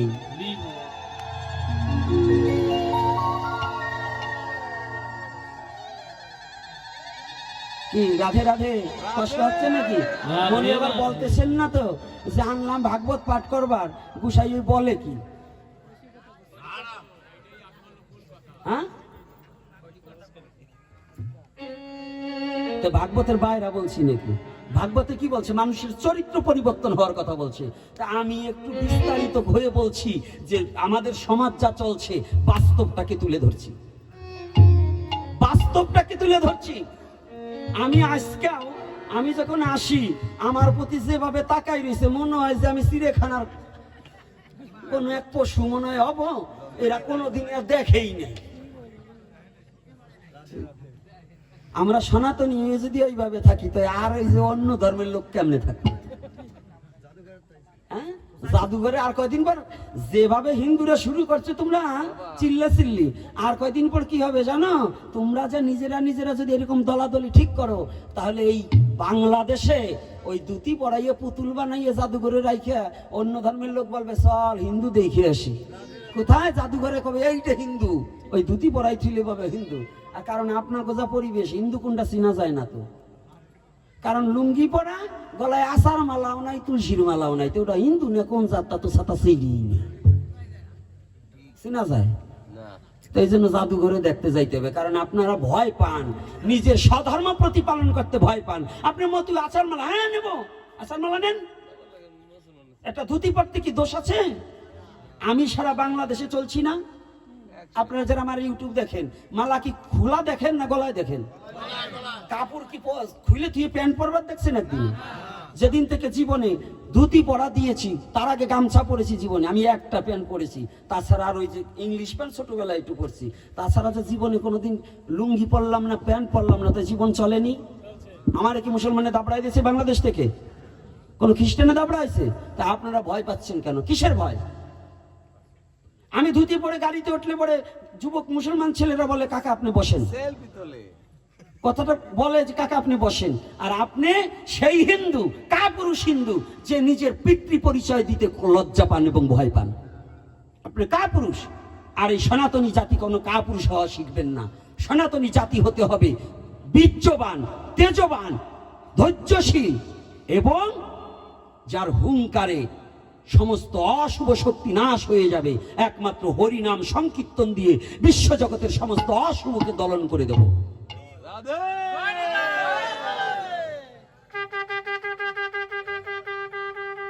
এইটা কিন্তু মনে রাখতে হবে। কই বড় বড় লেকচার দিয়েছেন এই হিন্দু জাতি যখন 5ই আগস্টের পরে যেভাবে বিভিন্ন জায়গায় নির্যাতিত হয়নি, কই কোনো ডাঙ্কা নিয়ে বেরোন নাই কেন আপনারা? ও মতুয়াকে কিছু বলে নাই না, খালি হিন্দুকে বলছে না। আপনারা হিন্দু না? এই আপনারা হিন্দু না? কেন 5000 মতুয়া বেরোলো না ডাঙ্কা নিয়ে? রাজপথে ডাঙ্কা বাজাবো, হরিনাম করবো, আমরা তো লাঠি নিয়ে নয়, আমাদের নিজেদের দুঃখের কথা আমরা জানাবো। এজন্য বেরোনো উচিত ছিল কিনা? ভাববেন না আজকে ওখানে দিয়েছে আপনারে দেবে না, এটা কিন্তু ভাববেন না। আজকে আপনি বেরোচ্ছেন না, যেদিন আপনি ঠেলায় পড়বেন সেদিন ওই দল যদি না আসে, ঠেলা সামলাতে পারবেন তো? আসতে আপনার কাছে কিছু শুনবার চাইনি, আপনি অফ থাকবেন। কি বাবা, কি কথাটাকে আমি অলিজ্জ বলছি বলুন? তাহলে আমরা যদি সঙ্গবদ্ধ না হই, সঙ্গবদ্ধ যদি না হয়, তাহলে আমাদের জীবন চলবে? হ্যাঁ, হিংসা ভুলে যেতে হবে, তাই না? তাহলে আজকে দেখুন সঙ্গবদ্ধ হলে কি হয়, হিংসাটাকে ভুললে কি হয়। আজকে দেখুন হিংসা ভুললে পরে শত্রুকে জয় করা যায়। হিংসা থাকতে আপনজন দূরে চলে যায়, আর হিংসা না থাকলে শত্রুকেও জয় করা যায়। আজকে লালা বাবু ভিখারি, ওই কৃষ্ণ নামে ভিখারি সঙ্গ করিতে করিতে একটু লেট হয়ে গেছে, বেলা দ্বিপহর হয়ে গেছে। লালাবাবুর মেয়ের নাম হচ্ছে সুমতি। সুমতি বাবাকে খুঁজছে, বাবাকে খুঁজে বেড়াচ্ছে, এখন দেখতে পাচ্ছি দূরে। এদিকে লালাবাবু মাথাটা নিচের দিকে দিয়ে দুটি চোখের জল ঝরাচ্ছে। আহা, আমি তো কোটি কোটি পতি, তাহলে আমার অবস্থাটা কি হবে? আমি তো বিষয়ের আসে মাতোয়ারা হয়ে আছি, আমার মুক্তি কিসে হবে? এই কথা চিন্তা করে যখনই কাঁদিতে কাঁদিতে আসছি, সুমতি দূর হতে, বাবা বাবা কথা বলছে না। যে লালা মেয়েকে এত ভালোবাসে, আজকে লালা কথা বলছে না। কাছে আসার সাথে সাথে দেখে বাবার চোখ দিয়ে জল, গায়ের ওড়নাটা দিয়ে বলছি, চোখ মুচি দিয়ে বলছি, এ কি বাবা, তুমি কাঁদছো কেন? তুমি কাঁদছো কেন বাবা? কথা বলছি, বাবা তুমি কি দেখতে পাও না বেলা চলে গেল? তুমি কি স্নান করবে না?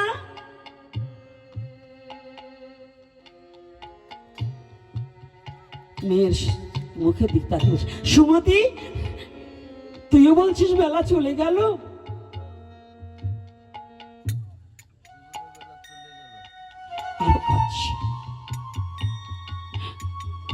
চোখের জলে বক্ষ প্লাবিত করছে আমার। সুমতিও বলছে বেলা চলে গেল।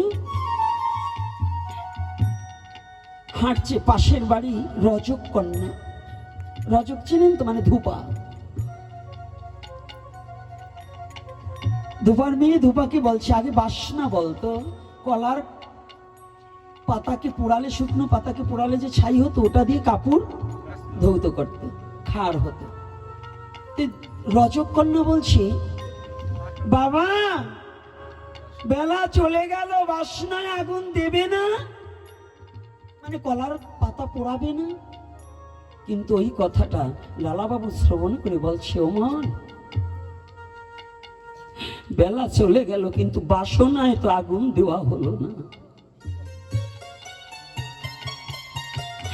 এই বিষয়ে বাসনা তো আমার রয়েই গেল। রজকন্যা সে তার বাবাকে ডেকে বলছে, বাবা বেলা চলে গেল, বাসনায় আগুন দেবে না? আমারও তো বাসনা রয়ে গেল।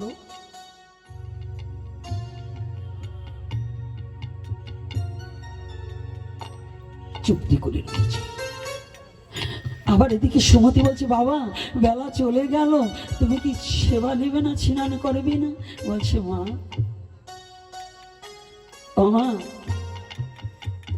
কাছে যাচ্ছিল, বলছে যা বাড়ি থেকে আমার জন্য একটা শ্বেত বস্ত্রটা নিয়ে আয়। মেয়ে মনের আনন্দে ভাবছে, আজকে বাবা স্নান করে বোধহয় ওই বস্ত্রটা পরিধান করবে। মেয়ে যখন এনে দিয়েছে, সমস্ত জমিদারি পোশাকটা খুলে দিয়ে মেয়ের হাতে তুলে দিয়ে বলছে, বাবা ও মা, সুমতি তুই আজ নিজ হাতে আমাকে তিলক রচনা করে দিত। বাবা আমি নিজ হাতে তোমাকে তিলক দেবো, জীবনে তো কোনোদিন তিলক পড়ে না। হ্যাঁ আমার যে এক জায়গায় যেতে হবে। বাবা তুমি কোথায় যাবে? আমি এমন জায়গায় যাব যেখানে গেলে আর কোনোদিন ফিরে আসবো না।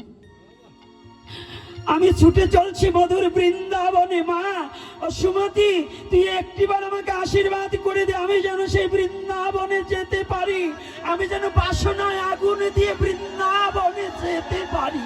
হরিব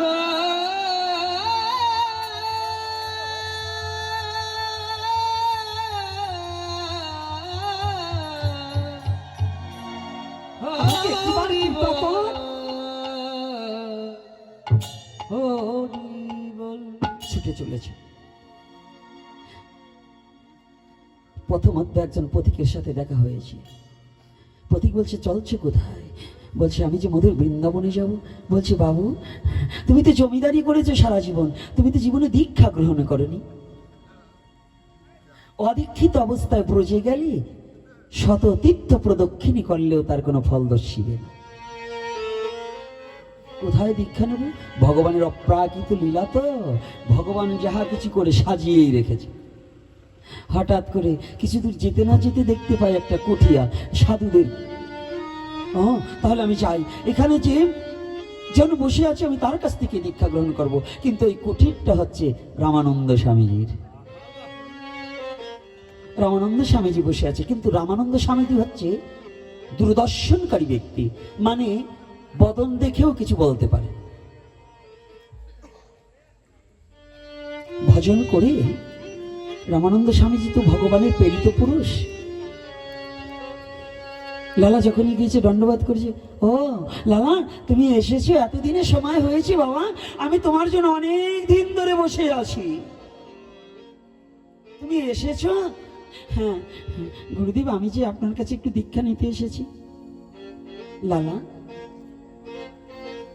আমার কাছ থেকে দীক্ষা নিতে হলে আমার যে কিছু শর্ত আছে। আজকাল তো আমাদের গুরুদেবরা দীক্ষা দেয় কানে ফসাফস, কানে দিলাম ফুসফুস, মাস গেলে কানে দিয়ে ফিস ফিস, মাস গেলেই চান্দা দিস, কি বছর গেলে দান দিস, এগুলোই তো দীক্ষার এখন। আর সবচেয়েতে ধর্ম দিয়ে যা ব্যবসা করা যায় বাবা, এইরকম ব্যবসা কোথাও পাবেন না। কায়দা মতো ব্যবসা, একেবারে খালি আপনি মুখস্থ কয়টা শ্লোক জানবেন আর একটু কায়দা করে অভিনয়গুলো জানতে পারলে হয়, তাহলে এর ব্যবসায় কোনো লস হবে না। কি হবে? কায়দা মতো আপনি গ্রাম ভরে কালেকশন করে আনবেন, সুদে টাকা লাগাবেন, আরে কায়দারে বসে বসে খাবেন। আর তখনকার গুরুদেবরা শিষ্যকে কঠোরতা, এজন্য বলছে পিতা এবং গুরু এ দুজন যদি শিষ্যর প্রতি এবং পুত্রের প্রতি কঠোরতা না হয়, তাহলে সেই শিষ্য এবং সেই পুত্রকে কখনো সৎ মানুষ তৈরি করা যায়। এটাকে বলছে চাণক্য।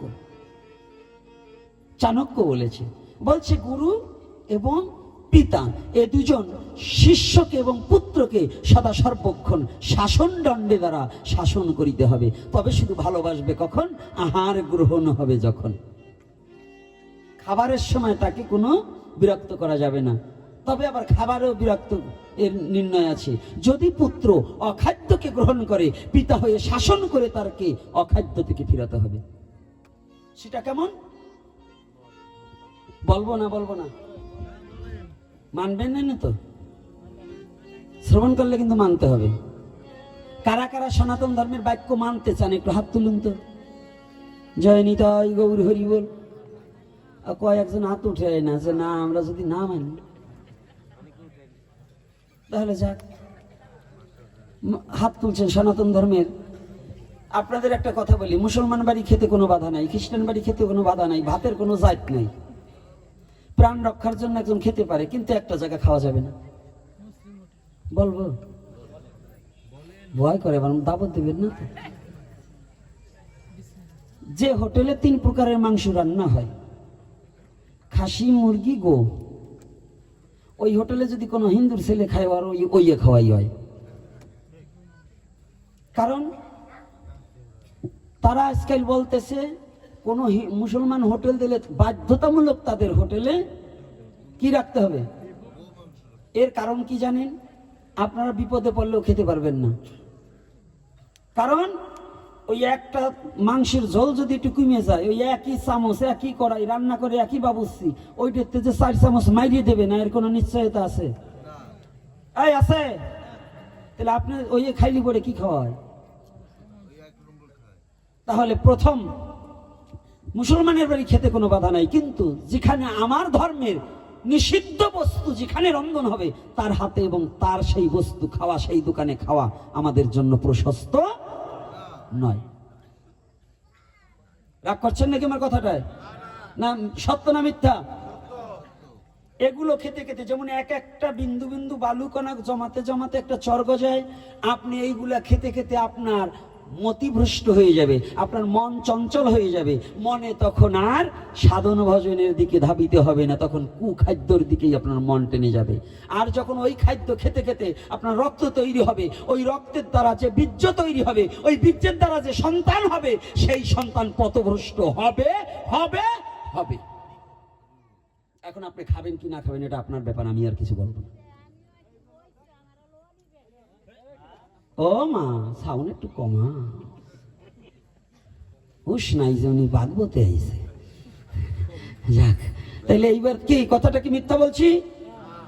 সায়েন্স প্রমাণ করেছে খাদ্য থেকে রক্ত, রক্ত থেকে বীর্য, বীর্য থেকে সৃষ্টি। আমি বলছি না, বিজ্ঞান বলছে, গবেষকগণ বলছে।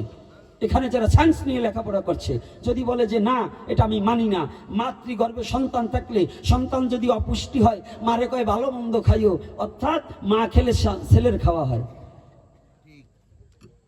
তাহলে খাদ্যের প্রভাব আছে না? খাদ্যের প্রভাব ক্রিয়া শক্তি আছে কিনা? আপনাদের সমাজে দেখুন, আমি একটা প্রণাম জানাই ওরাকান্দি, আবারও একটা প্রণাম জানাই আমাদের পরমারাধ্য, আমার পূজনীয় জন শচীপতি ঠাকুর এহলোক থেকে পরলোকে গমন করার পরে যে কাজটা করেছে, এটাই বৈদিক এবং সত্য একটা ভালো কাজ করেছে। সেটা হচ্ছে, আপনারা নমস্কৃত জাতি, আমিও কিন্তু নমর ঘরের ছেলে ছিলাম, আমার এখন কোনো জাত নাই, এখন হলো আমি সর্বহাটের কাঠালি গলা। কারণ এই বৈষ্ণব পথে, আমি বৈষ্ণব নয়, বৈষ্ণবের চরণধুলি পাওয়ার মতো যোগ্যতা আমার নেই, তথাপি মহাপ্রভু এবং আমার গুরুদেব কৃপা করে এই পথে টেনে এনেছে। যখন এই ভেগাশ্রিত হয়েছি তখন তার আমার কোনো জাতি থাকে না, নাকি বাবা? আমার কোনো জাত থাকে? তা আমাদের নমস্কৃত জাতিকে ঠকানো হচ্ছে। আবার আমরা কিছু লোক আছি লালসার লোভে নিজেরাও ঠকছি। আজকে ওরাকান্দির গায়ে শচীপতি ঠাকুরকে আমি আবারও প্রণাম জানাই, তার উত্তরসূরি যাদের রেখে গেছে তাদের যে দিব্য জ্ঞানের উদয় হয়েছে। কি উদয় হয়েছে? আজকে তার পারলৌকিক কাজটা শুদ্ধভাবে নিরামিষ আহার দিয়ে করেছে কি না যারা গিয়েছিলেন? হ্যাঁ, আচ্ছা, ওখানে আদি বৈদিক নিয়মে গীতা, ভাগবত, লীলামৃত সমস্তই, চৈতন্য চরিতামৃত সমস্তই অধ্যয়ন করেছে এবং আলোচনা করেছে। তাহলে ওখানে আমাদের এই তীর্থ, এই মহাতীর্থ, এই পুণ্য ধামে আমাদের কি কোনো হিংসা রাখছে? আরো একটা চমৎকার কাজ করেছে, কি দেখেছেন? যে আমাদের যেটা মহাপ্রভু বলে গিয়েছেন সেই কাজটাই আজকে ওরাকান্দির বাড়ি হয়েছে। মহাপ্রভু বাক্যটা প্রতিপালন হয়েছে, অর্থাৎ মাতা পিতার শ্রাদ্ধে মাছ মাংস দেওয়া অবৈধ, এটা পেটের শ্রাদ্ধ করা হয়। তা আপনাদের যারা, আমরা যারা নমস্কৃত, আমাদের মা বাবা কি ভূত পেত না দেবতার তুল্য? কি বাবা? আমার মা আমার কাছে যত খারাপ হোক, কি দেবতা নয়? আমার বাবা আমার কাছে দেবতা নয়? আচ্ছা, তাহলে আমার মা বাবাকে এত ভালো খাওয়ালাম, আমার মা বাবা মরে যাওয়ার পরেই কি সে ভূত পেত হয়ে গেল? হয়ে গেল? তাহলে শ্রাদ্ধে কেন মৎস্য দেওয়া হবে? আগে পরে আপনি খান, মাংস খান, মাছ খান, কিছু না। যদি বলেন যে আমার বাবা তো খেত, আরে আপনার বাবা সব খেলে, আপনার বাবা যদি খালি মাছ দিলেই হতো, আপনার বাবা, কারো কারো বাবার তো চরিত্র খারাপ আছে, তাহলে কেন ওই চরিত্র খারাপের ওইও কি দেবে নাকি? ওটা কোনো কথা না, শাস্ত্রে কি বলছে সেটা মানতে হবে, নাকি বাবা? দলিল কি বলছে সেটা মানতে হবে। এই কলির পাবন অবতারী শ্রীমান গৌর হরি বলছে, এই কলির যুগে মাতৃপিতৃ শ্রাদ্ধে সম্পূর্ণ ধরনের মাছ মাংস নিষিদ্ধ। আপনি অন্যদিন খান, আমি নিষেধ করব না, কিন্তু অন্তত যাদের মা বাবা মারা গেলে, দোহাই ধর্মের, আপনারা সঠিক সনাতনকে পালতে হলে, আপনার পিতামাতাকে মুক্তি দিতে হলে, যদি আপনি সৎ পুত্র হন, তাহলে মাছ মাংস থেকে বিরত থাকুন। শ্রাদ্ধের দিন অন্তত শ্রাদ্ধটাকে নিরামিষ আহার দিয়ে করাবার চেষ্টা করুন। আপনি যে মত পথের হন, আপনি সনাতনী হলেই হলো, এটাকেই। এজন্য আমি কোনো মত পথকে কথা বলবো না, আমি বলছি সনাতনীর কথা। সনাতন হলেই এটা, যেমন আজকে ওরাকান্দির বুকে যদি এটা হতে পারে, তাহলে কি আমরা যারা অনুসারী আছি, আমাদের করা নিয়ম না? কি বাবা? আমাদের গুরু যদি যেটা করবে, গুরুর আজ্ঞা অনুসারে তো আমাদের সেটা, সেই ধর্ম পালন করা বাধ্যতামূলক, নাকি? আপনারা কি বলেন? তাহলে আমাদের মত পথ নয় এটা। সে ওরাকান্দির বাবারা, তারা যে আপনাদের ঠকাচ্ছে এটা না, তারা যথার্থ আইন প্রতিপালন করছে, কিন্তু এটাই আমাদের একমাত্র সনাতনী শিক্ষা। তো এইটাকে প্রতিপালন করতে হলে আপনাদের সচেতন হতে হবে, আমরা ঠকবো না। কি লিখেছে জানেন? আরে সময়, আজকে সময়ের কথা চিন্তা করি না, কালকে পাঠ আছে বাবা, আমরা একটু খাটে দেখি, বাবা রে বাবা, দেখেন আমার খালি টাইম দেখাবেন, বন্ধ করেন। আপনারা কি বলেন? আর 2 মিনিট, ওই যে আর একজনকে যশোর যাবে আগামী দিন, যে আমারও রাত জাগতে হবে, খালি ওনাকেই কষ্ট হয়, আমারও কষ্ট হয় না। তবু আজকে, কারণ সমাজের জন্য। আরে বাবা, ওই পাঠ করলাম এর আগে কোথায়, কাড়ালগাতি না? হ্যাঁ, কাড়ালগাতি 2 বছর ভাগবত হলো, আগামী বছরও তারা আরো বড় করে, ওখানে হরিভক্ত কৃষ্ণ ভক্ত বাবারা এত এখন মিল হয়েছে এবং এতটা আন্তরিকতা হয়েছে যে আমার জীবন ধন্য, যে তারা আবারও ভাগবত দেওয়ার জন্য, বাবা গৌর হরি বল, দেখুন একাকার হয়ে গেছে। রাধে, আগামীতে হরিভক্ত কৃষ্ণ ভক্ত সম্মিলিত অবস্থায় নাম যজ্ঞের আয়োজন করেছে। কারারগাতি। তাহলে বোঝেন যে এই যে মন যখন চেঞ্জ হয় তখন আমাদের হিংসা দূরীভূত হয়ে যাবে আর প্রীতির বন্ধন হবে। এটাই আমার ধর্ম স্থাপন হবে প্রত্যেকটা হৃদয়ে, এটাই চাই আমি, আমার একেবারে কর্তব্য। তাহলে আমার জন্মটা ধন্য যে কারারগাতি সাধুগুরু বৈষ্ণব যারা ওইখানের, যারা আমার ভক্তবৃন্দ ভগবানের ভক্ত আছে, তাদের চরণে আমি চিরকৃতজ্ঞ স্বীকার করি যে তাদের উদ্দীপনায় যে আগামীতে নাম হতে যাচ্ছে, এটা বড় পাওনা না আমাদের, যে আমরা এক ছত্র ছায় আসতে পারছি।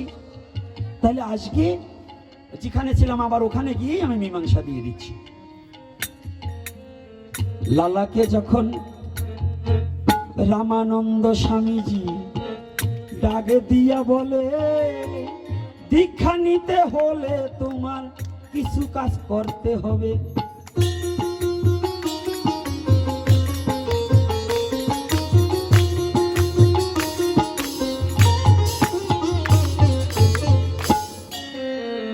রামানন্দ স্বামীজি তখন লালার কাছে কয়, দীক্ষা নিতে হলে কিন্তু ভিক্ষা করতে হয়।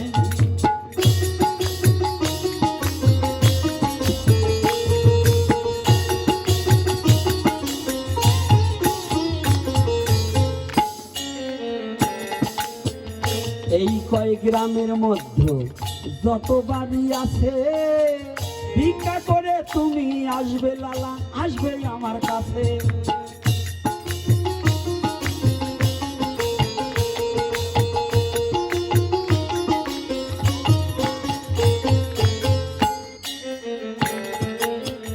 লালা মনে মনে চিন্তা করে, আমি লালা জমিদার, আমি কেমন করে ভিক্ষায় যাব? আর এদিকে রামানন্দ স্বামীজি বলছে, মনে মনে ভাবছে, লালা যতদিন সময় পর্যন্ত আজকে বুঝবে সাধু হতে হলে কত জ্বালা। লালাবাবু বলছে, গুরুদেব যে আজ্ঞা হয়। একে একে সব নগরে নগরে সব জায়গাতে গেল, কিন্তু সেই কাছেই কিন্তু জগৎ শেঠের বাড়ি ছিল।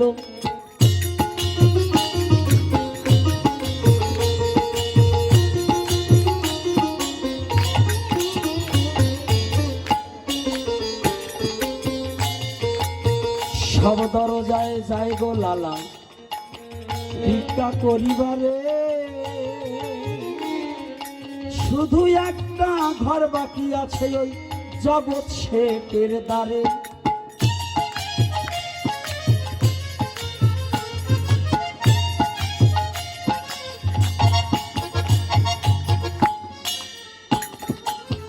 সব দরজায় ভিক্ষা করি, আজকে স্বামীজির কাছে এসে দাঁড়াই। সব খবরই স্বামীজি ঘরে বসে জানতে পায়।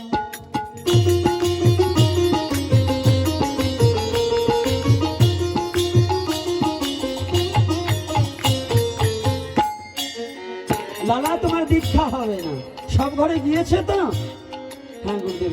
না না না, একটা ঘর বাকি আছে। সে ঘরটা কোথায় জানো? সারা জীবন ভরে যাকে শত্রু ভেবেছিলে, তার দরজায় গেলে পরে তোমার দীক্ষা মিলে।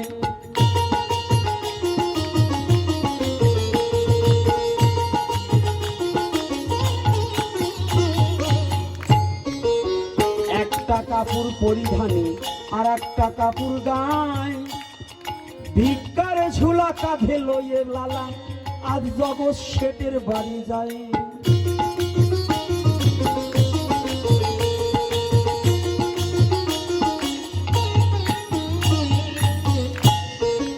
জগৎ শেঠের বাড়ি রাজপ্রাসাদের সম্মুখে রাজসিংহ গেটে দাঁড়িয়ে আছে দাঁড়িয়ে।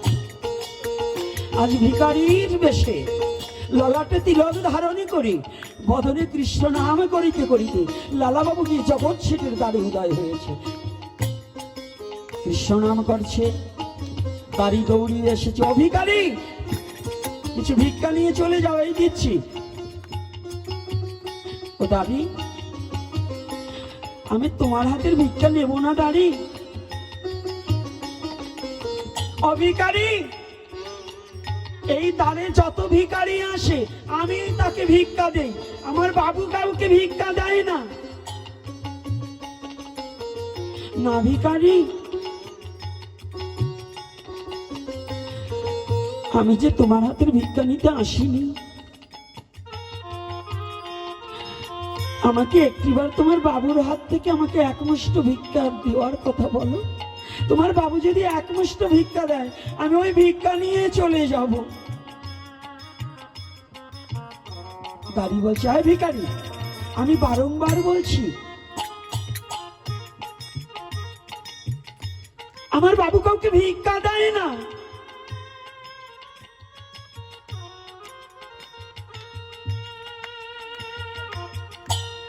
আমার কাছ থেকে ভিক্ষা নিয়ে চলে যাও। না, ভিখারির দুখানা পা জড়িয়ে ধরেছি। ওই দাড়ি, ভিখারি দুখানা পা জড়িয়ে ধরেছে দাড়ি। ও দাড়ি, আমাকে একটিবার কৃপা কর, আমাকে ভিতরে যেতে দে। আমি তোমার বাবুর কাছ থেকে একমুষ্ট ভিক্ষা নিয়ে চলে যাব। কিছুতেই ছাড়ছি না, লাথি মেরে লালা বাবুকে দূরে ছেড়ে দিয়েছে। আমি বলছি না আমার বাবু কাউকে ভিক্ষা দেয় না। আবারও গিয়ে পা জড়িয়ে ধরছি।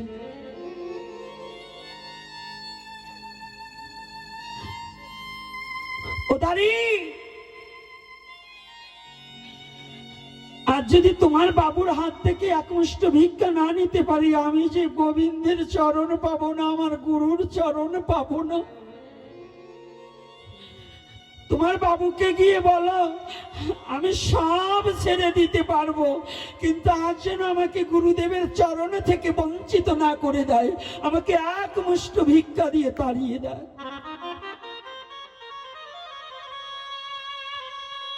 এত অনুনয় বিনয়ের পরে মার খেয়ে দাড়ির খুব দয়া হলো। বলছি তুমি দাঁড়াও, আমার বাবুকে আমি একটু বলে আসি। জগৎ বসে আছি রাসিংহাসনে। বাবু, দাঁড়ি তুমি আসলে? হ্যাঁ বাবু, আমি এসেছি। একটা ভিখারি না, দেখতে তার এত সৌন্দর্য চেহারা, মনে হয় কোনো কালে সে জমিদার ছিল। কিন্তু জানো বাবু, আমি তাকে এত আঘাত করেছি, ক্ষত বিক্ষত করে দিয়েছি, তথাপি সে একটা কথা, আপনার হাতের একমুষ্ট ভিক্ষা ছাড়া সে যাবে না। জগৎসিংহ বলছি, এ কোন ভিখারি, সারা জীবন ভিক্ষা পেলে? বলছে আমি অনেক দিয়েছিলাম তবু সে নেয় না, আপনার হাতের একমুষ্ট ভিক্ষা ছাড়া নাকি সে কোনোদিন গোবিন্দ চরণ পাবে না।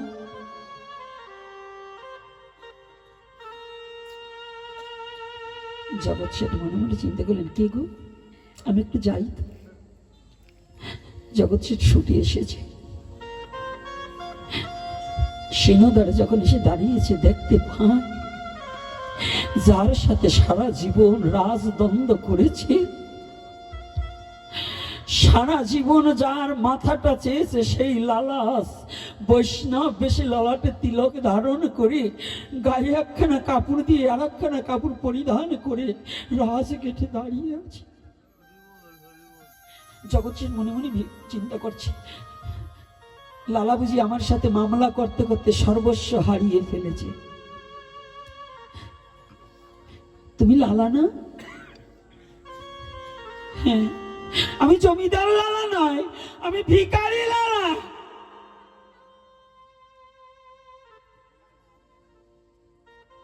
লালা, তুমি যদি আমার সাথে মামলা করতে করতে যদি তুমি ভিখারি হয়ে থাকো, আমি কথা দিচ্ছি আমার এই জমিদারির অর্ধেকটুকু আমি তোমাকে দিয়ে দেবো। তবু তুমি এই ভিখারির বেশে কেন বলো?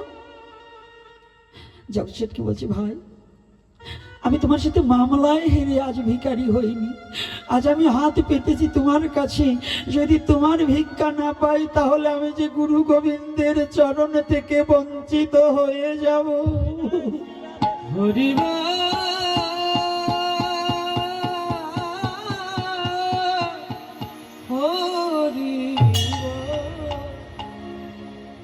ভাই আমাকে এক মুষ্ট ভিক্ষা দাও। তাকিয়ে আছে জগৎ শেঠ। এ কি, আমি কাকে দেখছি? তাকিয়ে আছে। এদিকে লালা দুটি চোখের জলে বক্ষ প্লাবিত হয়ে যাচ্ছে, কিন্তু লালাকে দেখার সাথে সাথে যখনই লালা বলেছে তোমার হাতের ভিক্ষা না পেলে যে আমার গুরু গোবিন্দের ভজন হবে না, আমার গুরু কৃপা লাভ হবে না, জগৎ শেঠ চমকে উঠেছে, কাঁপছে। এ কি, কেন ভাই? আমার জীবন বেলা চলে গেল, আমি তো কোনোদিন কৃষ্ণ বলে কাঁদিনি, কৃষ্ণ বলে ডাকিনি, আমি কৃষ্ণকে কোনোদিন ভালোবাসতে পারিনি।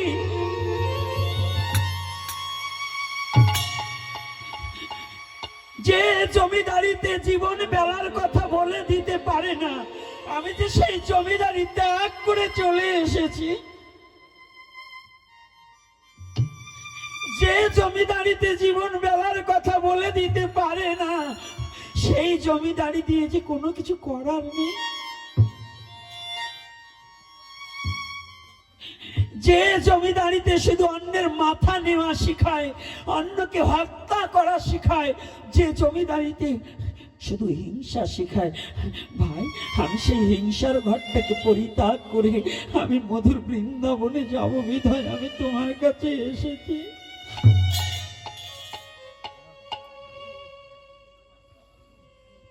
লালা কথা বলছি, জগৎ শেঠ শোনার সাথে সাথে দুটি চোখের জল বেয়ে পড়ছে। মন কি বলছে, ও মন, যার সাথে সারা জীবন এত দ্বন্দ্ব করেছি জমিদারি নিয়ে, তার যদি জীবন বেলা চলে যায়, তার যদি জমিদারিতে জীবনের কথা না বলে দিতে পারে, তাহলে আমারও তো জীবন বেলা চলে গেল, আমি তো কোনোদিন গুরু গোবিন্দ ভজন করিনি।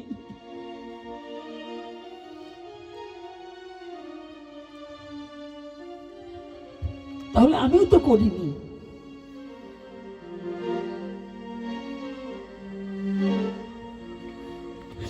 ভাই আয় আমার কাছে। লালাকে ডেকে নিয়েছে জগৎ শেঠ। লালা ভাবছে আমাকে এক মুষ্ট ভিক্ষা দিয়ে তাড়িয়ে দেবে, তো যাই।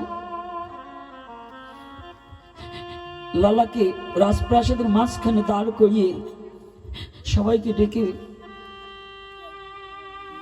সবাইকে বলছে, দেখো দেখো আমার প্রতিদ্বন্দ্বী সারা জীবন যার সাথে মামলা করেছি, তোমরা একটু প্রাণ ভরে দেখো, তার নাকি জীবন বেলা চলে গেল। আর কাঁদছে।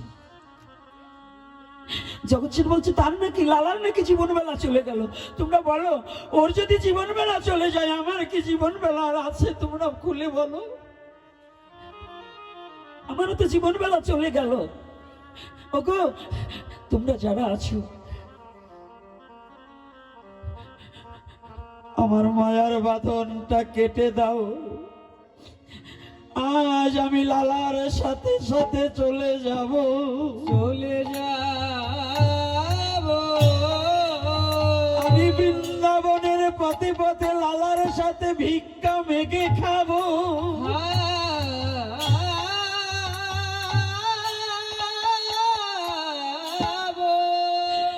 আমি রাধে জয় রাধে বলে ব্রজ ধুলায় গড়ি দিবা, গড়ি দি গড়ি দি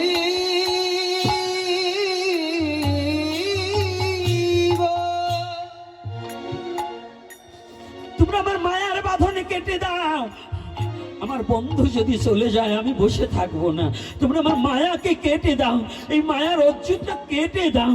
আমি আর তোমাদের কাছে থাকতে চাই না। তাকিয়ে দেখো আমার বন্ধু ছুটেছে মধুর বৃন্দাবনে, সেই সে পরম বন্ধু, সেই পিতা মাতা কৃষ্ণ চরণে যেই প্রেম ভক্তি দাতা।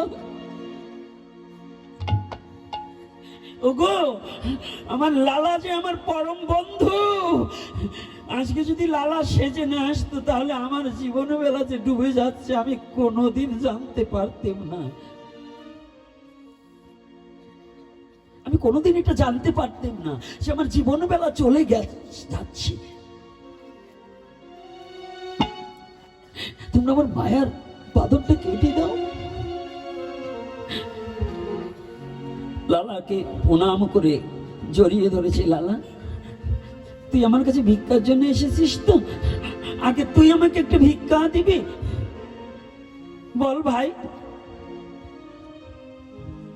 লালা দুটি চোখের জলে ভাসছে আর বলছে, জগৎ শেঠ, আমার যা ছিল সবই তো আমি ফেলে এসেছি, তোকে দেবার মতো কোনো সম্পদ তো আমার কাছে নেই।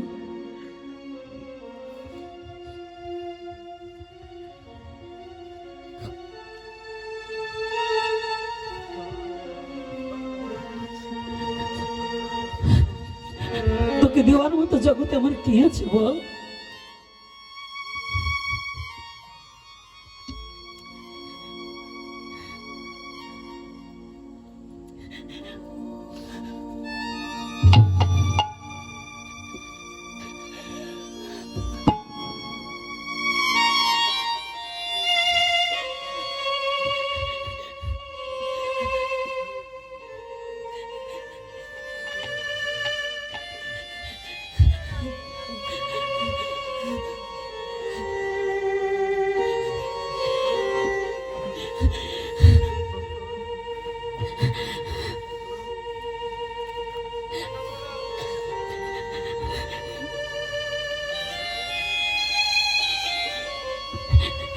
এই বিশ্ব জগতে শুধু লালাকে নয়, জগৎ জীবের ভগবানকে দেবার মতো কোনো কিছু নেই। আমার কি আছে? আচ্ছা, লালা বলছে জগৎ শেঠকে, বল ভাই, আমার তোকে দেওয়ার মতো কি আছে? এই জগতে আমাদের কি আছে যে আমরাও ভগবানকে দেব? বলুন, কিছু আছে আমাদের? আর যারা বসে আছেন বলুন, কি আছে আমাদের? এমন কোন সম্পদ আছে যে সেই সম্পদ দিয়ে ভগবত সেবায় আমরা দেব? আমাদের এমন কোন বস্তু আছে যে গুরু গোবিন্দর সেবায় লাগাবো? এমন কোন সম্পদ তো আমাদের নেই।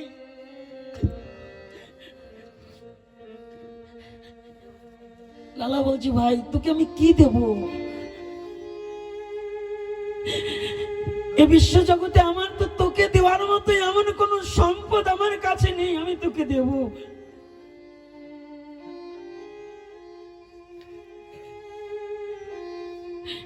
যেই সঙ্গ লয় জীব সেই সঙ্গ পায়, সঙ্গ গুণে ভালো মন্দ জানিবে নিশ্চয়।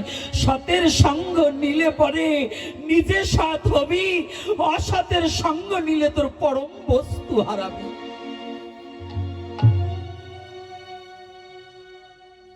আজকে লালা যখন বলছে, আমি তোকে কি দেবো ভাই বল?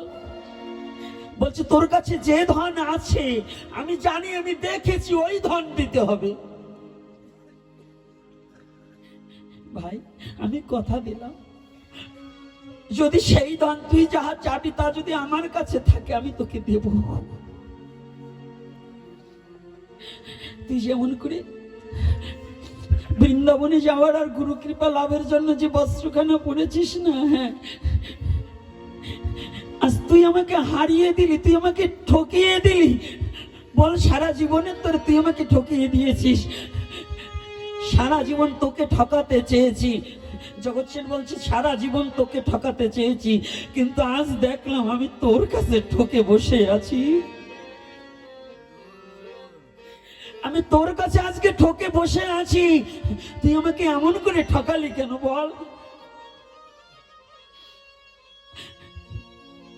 তুই যে বস্ত্রখানা পরে আছিস, তোর যদি জীবন বেলা না থাকে, বল ভাই আমার কি কোনো জীবন বেলা আছে? তোর ওই বস্ত্রখানায় আমাকে অর্ধেক দে, আমিও তোর সাথে মধুর বৃন্দাবনে যাব। হরিবা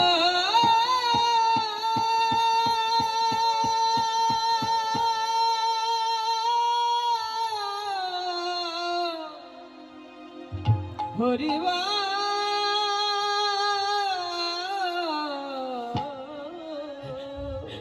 আমিও চলে যাব। দে হরিবা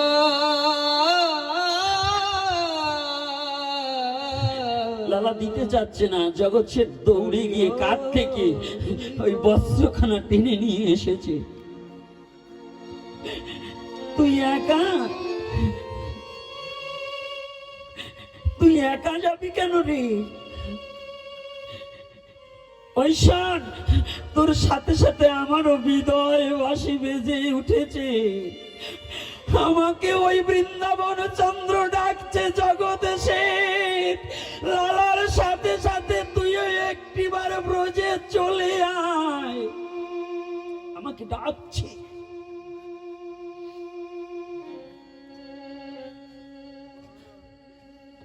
আমাকে ডাকছে, তুই একা যাবি কেন? দে কাঁধ থেকে বস্ত্রখানা ছিনিয়ে এনে জমিদারি পোশাক সমস্ত পরিত্যাগ করে ফেলে দিয়ে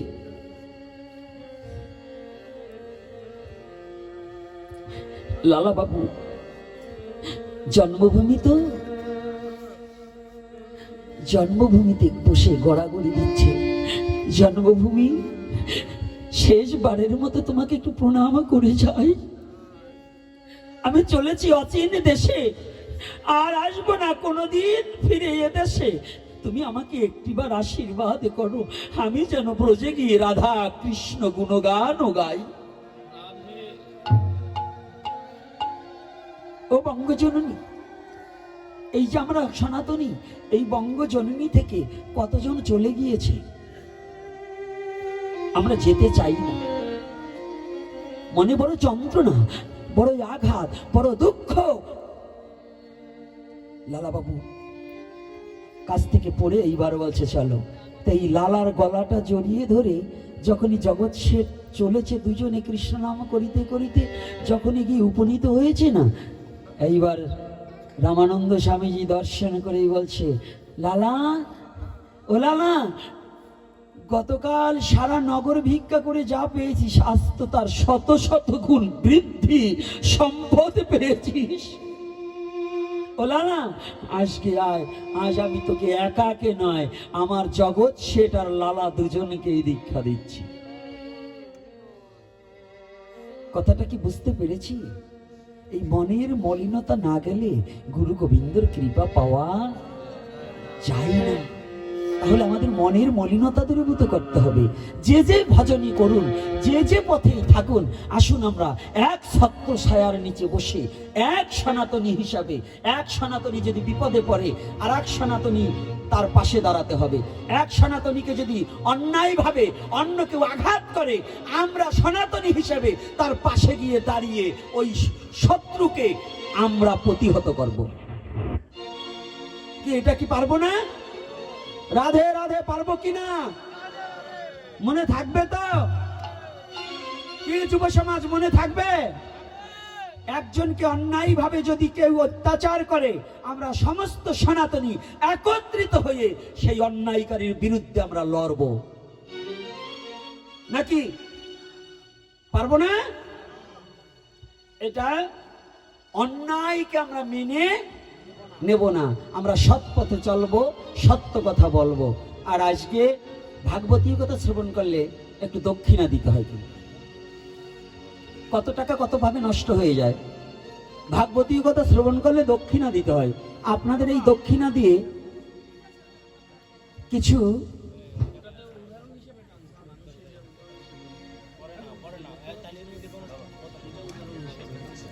আর সমস্ত ভক্তদের কিন্তু প্রসাদের ব্যবস্থা আছে, প্রসাদ না পেয়ে কেউ যাবেন না। এরপরে আরো হরি নাম হবে, তারপরে আসতে কেউ উঠবেন না। আমাদের সমস্যা আছে, দক্ষিণের কথা বললেই কিন্তু উঠে হাঁটা দেবেন না। প্রসাদেরও ব্যবস্থা আছে, আর হরি নামে উত্তম নৃত্য হবে। আর একটা কথা জানতে হবে, এই কথা বলবে না মায়েরা, শোনো। এক মা বলছে বিজয় বাবুর কথা বলছে কেন? কেন বিজয় বাবু কি অপবিত্র নাকি?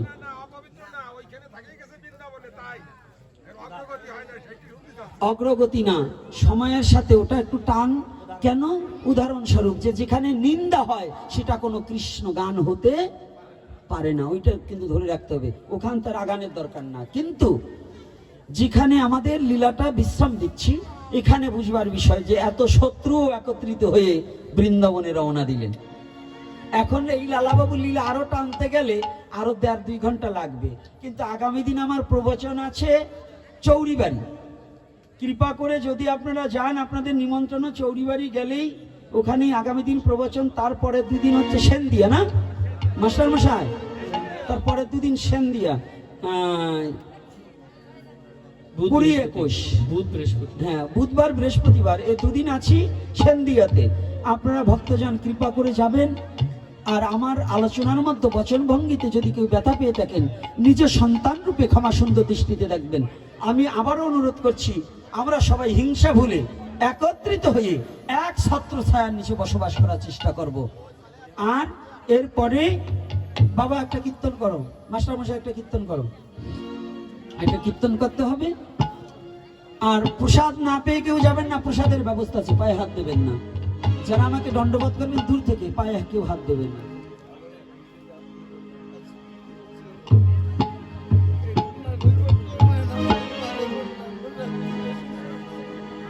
জয় নিতাই গৌরহরি বলে একটা গান গাও।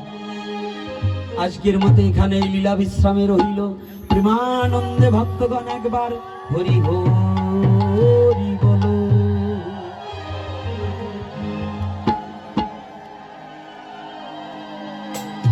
জপ রাধে রাধে না,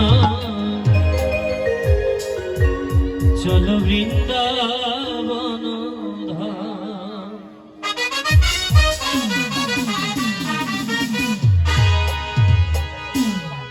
জপ রাধে রাধে না,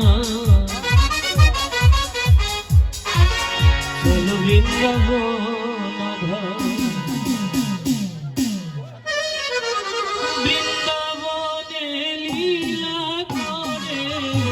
প্রসাদ ভোগীরা, আপনাদের জন্য প্রসাদের ব্যবস্থা করা হয়েছে। আপনারা প্রসাদ না পেয়ে যাবেন না। প্রসাদ ভোগীদের ব্যবস্থা করা হয়েছে। বৃন্দাবনে লীলা করে মদন মোহন রাধে রাধে না, চলো বৃন্দাবন রাধে রাধে না, চলো বৃন্দাবন বৃন্দাবনে লীলা করে, বৃন্দাবনে লীলা করে মদন মোহন রাধে রাধে না, চলো বৃন্দাবন রাধে রাধে না, চলো বৃন্দাবন। যারা প্রসাদী ভক্ত আছে তারা ভারত দাদা বাড়ি